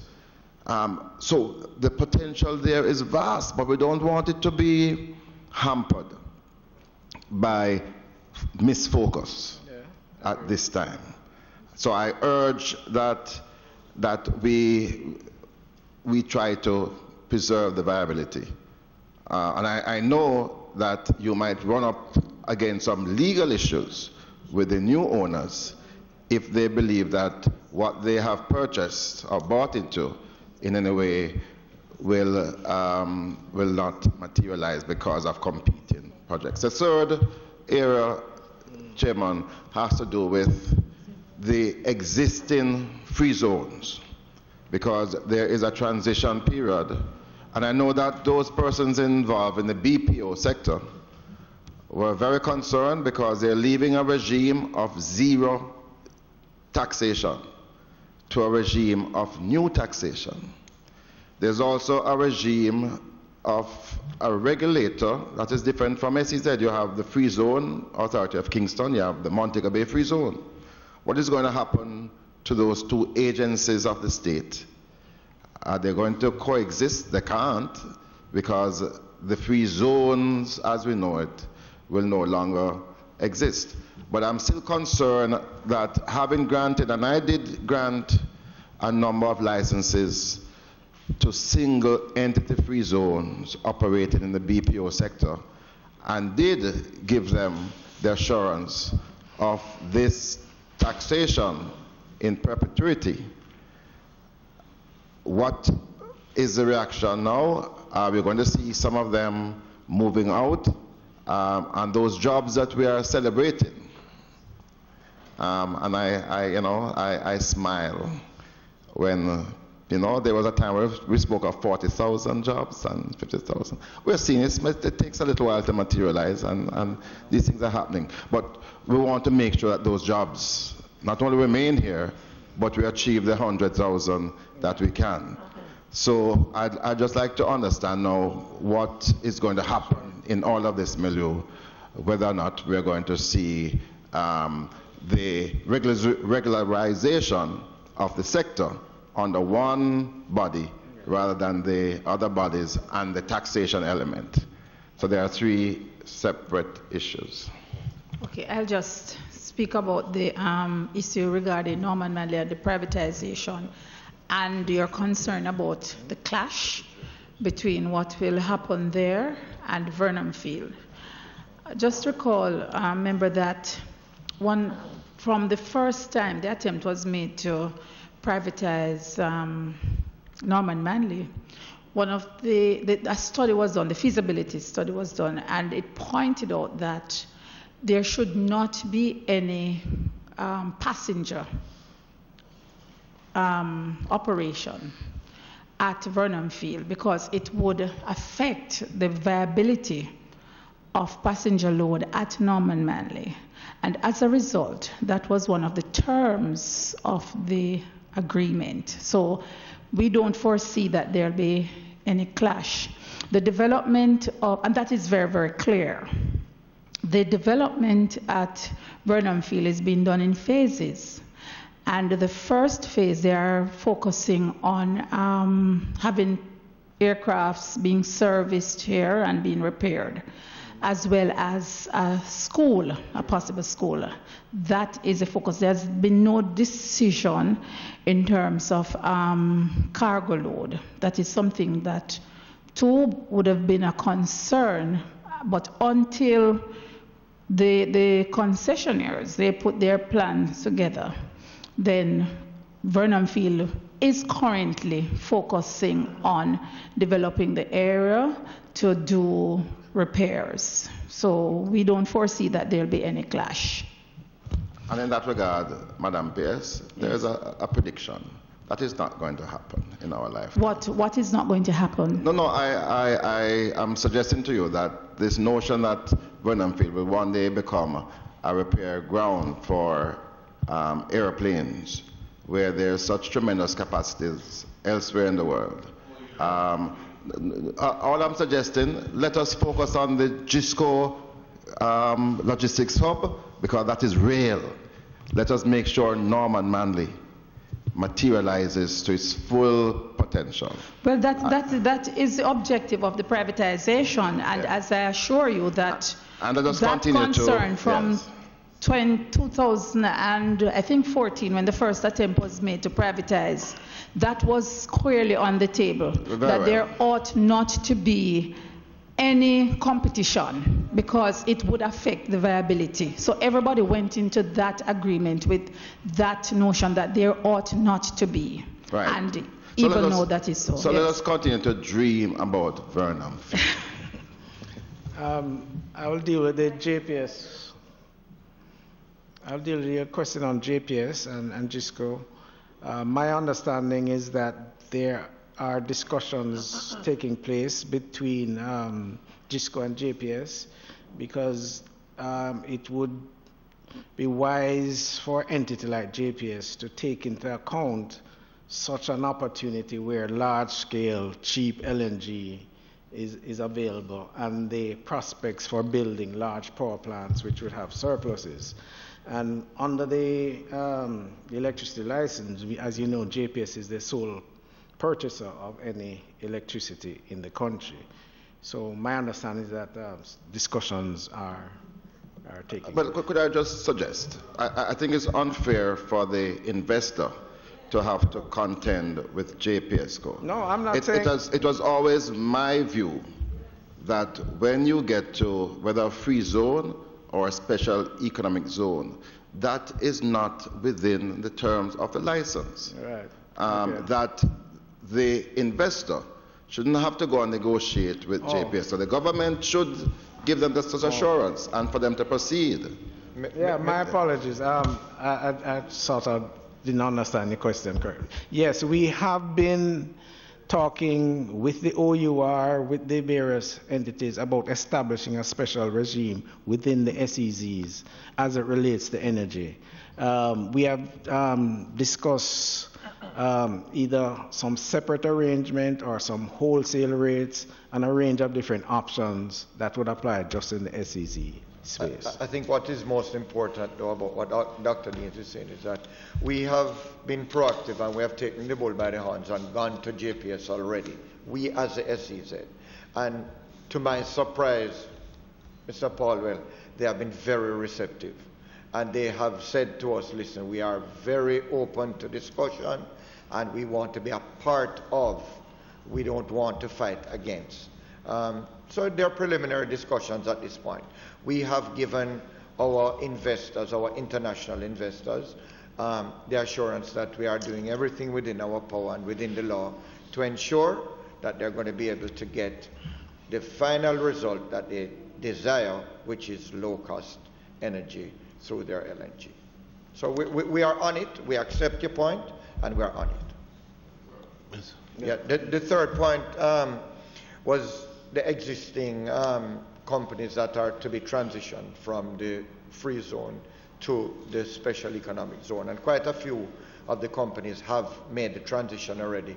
As a matter of fact, most of the companies that have transitioned, especially in the BPO industry, have done some analysis and found that under this new regime, even though they're moving from zero tax to an effective rate of 7.5%, because of the fact that they are not required to pay GCT on their telephone calls and on their electricity, they actually are in a better position from an international investor point of view. With that said, we have not seen any drop in the employment or any drop in interest or any drop in an increase. There has been a significant increase, as a matter of fact. We have not had any companies leaving, and we have a raft of new BPO companies that are coming to us. Have there been some issues in transitioning? Yes. There is no doubt that when any regime is moving from zero with very little to no regulation to a regulated, taxed environment, there's going to be some pushback. But we view the BPO sector and all transitioning companies as our customers. We are regulators, but we are friendly regulators. We view them as customers, and we take all of their needs and wants into account. So we have been meeting with as a matter of fact, tomorrow morning at 8 o'clock, we have a meeting with that full team from the BPI AJ. We're going to go through their concerns and see what we can do to address any and all of them in a timely manner. So we assure you that anybody that has been disenfranchised for a short period of time, it's temporary, and we will be getting to them. I just wanted to also comment on the point you made about Montego Bay Free Zone and Kingston Free Zone. Under the Free Zone Act, they are classified as promoters. They have already transitioned over into the SEZ regime, and they will be classified now as developers. We will remain the regulator for all developers and occupants and all the existing free zones. So it's one single regulatory entity. Just a follow-up. In your preface, you mentioned that there were some companies within the free zone who were dormant and you would have removed them from the list. What kind of engagement did you have with those, if any, with those companies in terms of your new trust? Yeah, from even before the SEZ Act came into force, we went through a program of inviting in everybody who had some claim to free zone status. We had a range of consultations and engagements. We went further to actually visit some of the locations. In our audit, we found some companies no longer in existence, for example.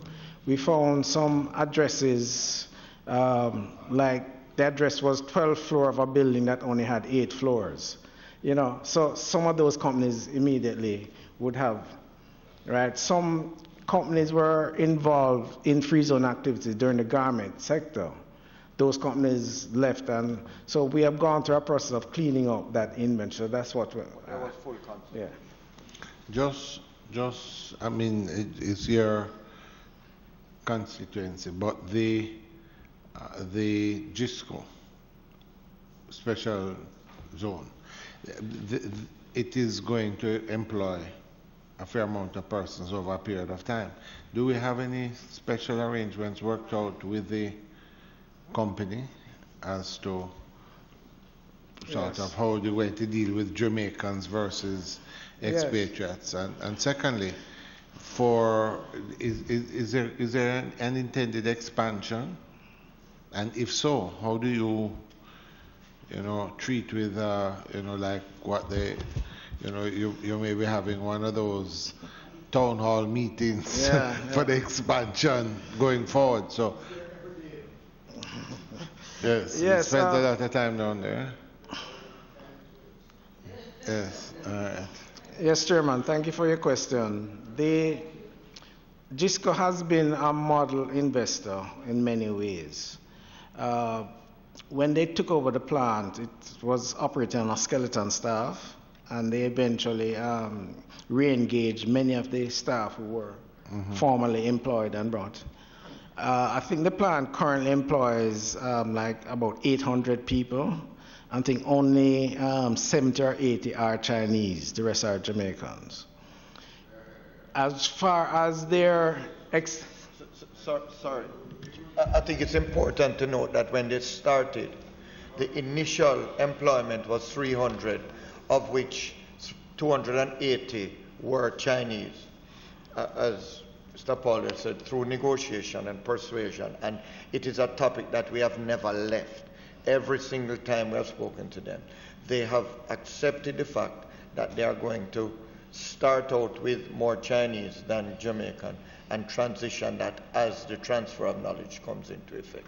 Absolutely. Right. Another point. A large part of the benefit that we're seeking is that. So and what we must have is that negotiation up front, so that persons don't feel down the end that they have invested their money under false pretenses. Yeah. The other matter that they did, which was quite commendable, they took 52 young Jamaican engineers and sent them to China for 18 months training in power plant systems and refinery operations at a cost of, I think, $3.5 million, so that they could both learn the language and learn the technology and come back to guarantee jobs in the refinery. I thought that was also very commendable. Excellent, yes. Right, so their their program for developing that zone involves the creation of training institutions and knowledge parks to facilitate the transfer of knowledge and the transfer of technologies, and for linkages between Jamaicans and the Chinese investors. So from that perspective, I see good collaboration. All right, Member Daly. Though if there's any kind of training and education in terms of bringing our people up to par in order that they will be able to benefit when the time comes. And the other thing I would like to find out, who is doing the marketing for us in terms of getting investors to be interested and all of that? Okay, on the training, yes. I'll give an example. The plant and the new terminal require specialized. Were you talking specifically GISCO or the general program? The general. Okay. Yeah. In terms of training, very early in the development of the LHI program, we established different task forces. One was on education and training, which involved all the tertiary institutions, all the vocational schools, and we even had representatives from the Ministry of Education who have introduced programs even at the high school level in order to prepare us for the range of skills that are needed. When you look at foreign direct investment, and the question is always asked, why has Jamaica not benefited, or any other country benefited from massive foreign direct investment? Benefits derive from three main things: taxes, employment, or dividends, right? And we traditionally, most countries traditionally give away the taxes. The skills tend to be low level, so you have to focus on moving up the value chain and having that knowledge transfer. And as it relates to dividends, we have to push for joint ventures and supplier type agreements where Jamaican entities can participate with the anchor companies to get those benefits. That is what we push from the authority perspective. The creation of opportunities for people in higher skilled jobs, and also either joint ventures or supplier type arrangements with these zones. Hence the strategy we use of creating industrial clusters where you have the anchor industries with their suppliers located around them. And to as large extent as possible, we push that those be Jamaicans so that we can derive the economic benefit in the long term. Yes, all right. Just to add. Coming back? No, just to add. Huh? Just to add. All right. As we speak, there are 75 persons in China who are being trained. Yes, for 18 months to come back to replace the Chinese. It's a very good program. In managerial positions. Yeah. All right. Member Jackson, if I could ask you to I understand you wanted to say something. Yes, Mr. Chairman, I thank you very much, sir. I know Member Campbell had convened the meeting. We were conferring as we usually do from time to time. Yes, but no, go ahead. Mr. Chairman, I really just want to lend my support to the point made by Member Paulwell regarding the Burnham field expenditure. I have sat in this PAC for many years, and as Minister to be Michael Phillips indicated with the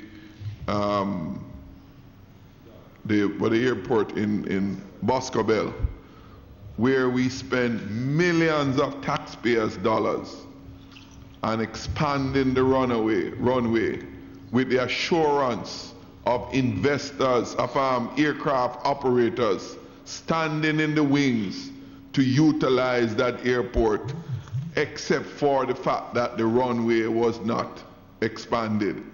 The government went ahead and spent all those monies, and there is not one additional flight coming into that airport that we can speak of. We see the second is about to happen with this $300 million expenditure for the Burnham field when we just privatized the Norman Manley Airport, with, as Member Paulwell indicated, the medium to long-term plan there is for the expansion of cargo movement. Now, given the uncertainty of central government budgetary ability to fund the Burnham field on its own, that development is going to go way ahead of its expansion, in its expansion plan, like what we see happen at Sangster International Airport, when we would have already spent $300+ million at Burnham Field. That take us nowhere in terms of increased cargo activity and all the other benefits that we proffer that would emanate from it. So, Mr. Chairman, it is incumbent on this committee in its report to plead to the government not to waste any more of taxpayers' money and basically a white elephant. Because for now, the airport, the Boscobel airport, is just basically a white elephant. After all this monetary expenditure, the country cannot afford it when there are so many other crying needs in the country. We asked then, when the discussion was going on, why is it that there's no private sector interest from all those persons who were telling the government then about the flights that would be coming into Boscobel? Why did we not privatize that to them and let them do the investment to let what they were confident would happen do happen? So I'm pleading to my fellow members of this committee. Mr. Mitri will tell me that it is beyond his pay grade to determine whether or not is... And he would be right. And I don't know about that, Mr. Chairman. I don't know about Mr. Seaga's pay grade having any limit. but truthfully, that's outside of our remit today. Yeah. All right. Member... I just ask a request of your chair, because Madam Pierce, I know you said you'd send out an update, but if we can be presented with an overall development plan and timetable or what, I know that this 300 million is to do with the debushing and the fencing, Burnham Field, the debushing and the fencing, but if we can get a developmental plan on where it is, where Burnham Field is. All right. It's 1:45. If we do, members have any other questions here? Can we? All right. Before I call this to an end, let me just address this point. And I think it is, as a committee, we had indicated that we wanted to have, wherever we're bringing new matters to the table or matters to the table, that as a committee we should deal with them. I want to just touch on that Burnham Field and a second thing that I'd like to propose to members. We have yeah, well, we could do that. I wasn't taking any time. All right. Well, if there's nothing else, then members, PS, thank you again, and to the entire team. It has been a very fruitful engagement. I think we have gotten a better understanding of where we're going. Thank you all, and we remain open to take your calls privately at any time at the authority. So please shout out. Absolutely. No, absolutely. We are here to serve. So. Okay. Thank you. Thank you. Thank you, Chair. Yes. Members, just to remind and to make a recommendation, we have thank you. We have an agenda ahead of us, but there are some matters arising in the current year. I'd like to make a suggestion to members to see how you we had indicated at the retreat that as well as the agenda, we would ask the secretary to the committee to coordinate a meeting for us to read the outstanding traffic tickets, for us to have a discussion about this large number of traffic tickets and whether or not, how we're going to sort of, or how it is proposed to get this multi-agency problem resolved, especially with the changes to the new Traffic Act. So that is a matter arising when the clerk can schedule it within our agenda. But there are two things. This point has come up previously about Burnham Field. There's a $300 million expenditure. There is a report that's outstanding. I think that we need to ensure that we do get the report and that it is one of those things based on the report we may have to take a look at it. It is a major expenditure and I think many of us just want to know where we're going with it. I don't think we can have much debate on it today, but certainly if we can just ensure that we get the report in a timely manner, and if necessary, it shouldn't take long for whoever is in charge with it to really come and tell us what, it's a major expenditure, and what the plan is with regard to this. And the third point I would make, and I put this to the committee, one of the things that has engendered a lot of discussion over the last few weeks, it's a recurrent problem. However, all of us are feeling the effects of it. Recently, we were hearing the issues of the University of the West Indies again with the students and the deregistration. And there's a real feeling, you know, very few people, if any, who get deregistered ever find enough money to pay the back and to move forward. And it affects persons that just can't afford it. And locked into this is the role of the Students' Loan Bureau, which is also having its own problems. I think as a committee, we have in the past had a discussion on it. It has come, but, and quite frankly, I go a step further. We had made a recommendation, which was tabled in Parliament with the report of the university and UTEC, where UTEC had instituted a system where they had a student relations person in the bursar's office, so that students that had a problem were able to call and get sort of good customer service, find out what the problems are, how they could resolve some of them, and it seemed to have been working quite well. We had recommended to the university that a similar system may be useful with them. I'm suggesting, members, that I don't know how we would do it. I throw it out to you, but I suggest that we ask the university and the Students' Loan Bureau.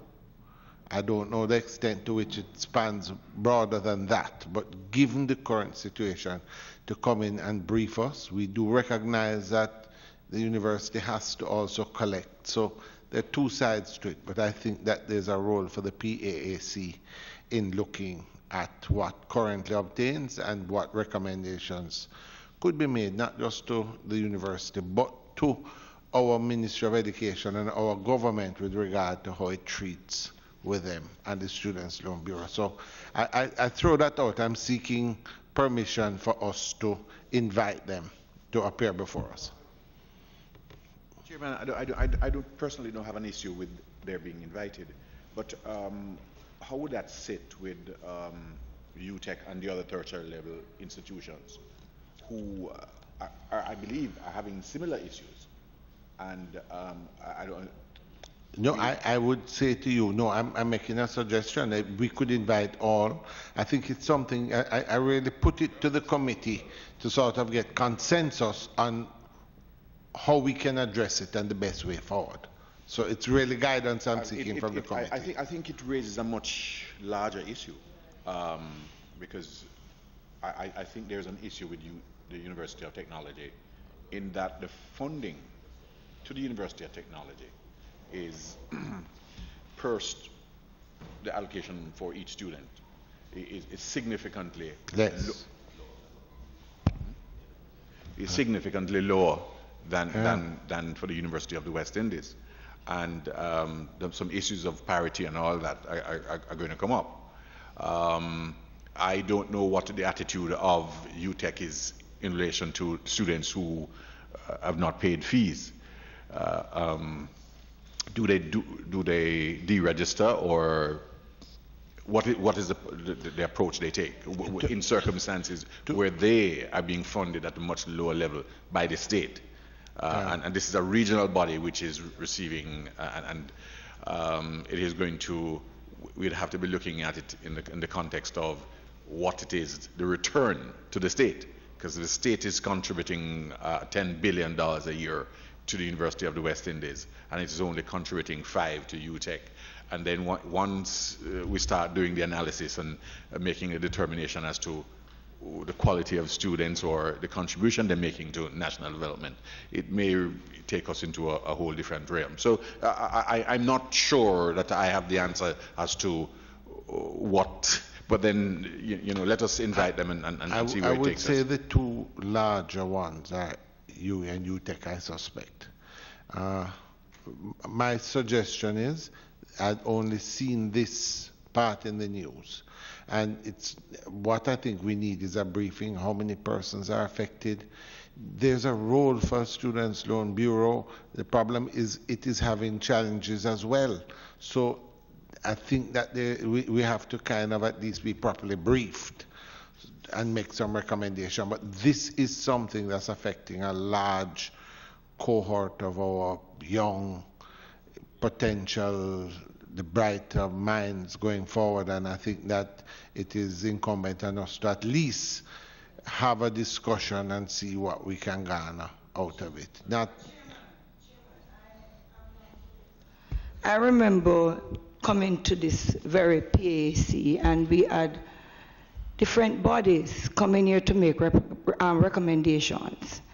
I believe I think we probably should revisit those recommendations that were made in regard to, it was really speaking to finances. What was this, a committee or? It was a committee. And I mean, it was a wide range. Yes, right. No, I'm saying the Students' Loan Bureau No, I'm has just come. saying, no, Chairman, I'm just saying that they were talking about the students' loan. But apart from that, they were looking at other ways and means. Yes. Yeah. So I'm saying let us look back at the recommendations. Well, certainly we would instruct the consultant to bring the relevant, and I think it has been addressed in other areas. This is where whatever information has been, wherever you've had the deliberations before, we want as much information as possible for us to have a fulsome discussion on both, at least to see the magnitude of the problem and what suggestions we could make going forward. So do we have the agreement of the committee on both the issues, the Burnham field and the and university? So, and that would give us 3 issues of matters arising. I'll ask the secretary to the committee we'll see how we can slot them in as the information comes available. All right, so members, AOB, any other matters? If so, we're not meeting next week. We will reconvene on the 28th, when we will have the representatives from the water, with the National Water Commission, Water Resources. I see members of Parliament starting to get ready. All right, so with that in mind, thank you, members. I think we've had a productive day. Our meeting is now adjourned.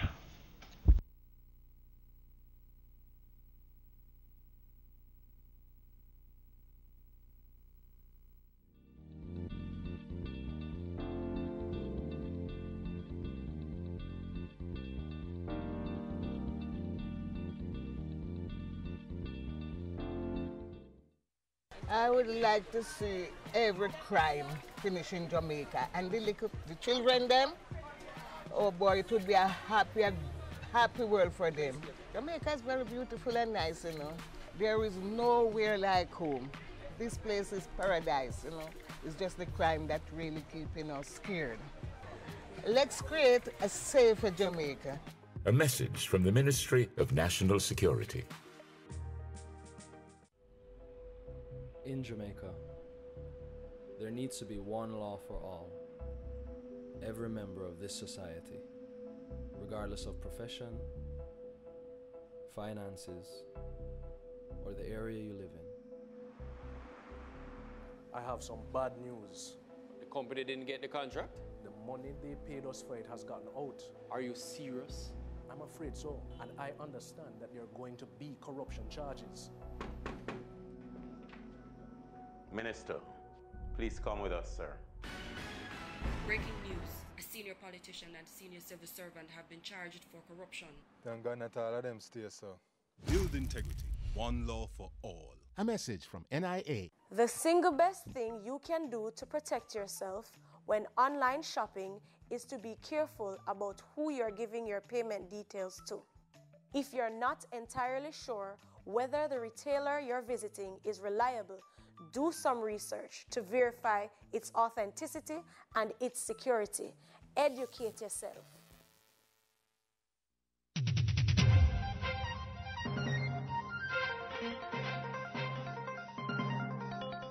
Andrew Holness says it will be implemented by the National Works Agency and the National Solid Waste Management Authority, the NSWMA. The funds will be used to clean critical drains for road patching, bushing and sanitation. Mr. Holness said $12 million will be allocated to each constituency, half of which will go towards bushing and drain cleaning alone. The MP will make recommendations to the NWA as to the roads that should be bushed, the roads that can be patched, and the areas that will be cleaned or bulky waste removed, or the drains that will be cleaned. Ultimately, Mr. Speaker, it is the NWA that will go and measure the work, firstly, price it. Well, eventually, yes, they will implement it. They may use a contractor or they may do it directly. Mr. Holness was speaking in the House of Representatives Tuesday afternoon. An additional $1 million will be provided to the NSWMA for sanitation across constituencies to remove waste following drain cleaning projects. Mr. Holness said the Integrity Commission will be asked to provide oversight for the disaster mitigation program to ensure there is a high level of accountability. So, Mr. Speaker, we have ensured that at every stage there will be checks and balances to ensure value for money. This is not giveaway money. And I want to emphasize that point in the Parliament, because I know that there may be constituents who will be coming to pressure MPs, and some MPs might not be as diligent as they should be in getting the programs implemented. This is not giveaway money. If there is no work, there will be no pay. Work will begin on November 19 and should be completed by December 7. The Office of the Prime Minister has rejected assertions by the opposition that it played a role in the one-year interim Executive Director of the Integrity Commission. In a release yesterday, opposition leader Dr. Peter Phillips said he was concerned about what he called the continuing and unexplained practice of interim appointments to critical offices. Phillips also said Prime Minister Andrew Holness provided no reason to the Governor-General for Price's interim appointment.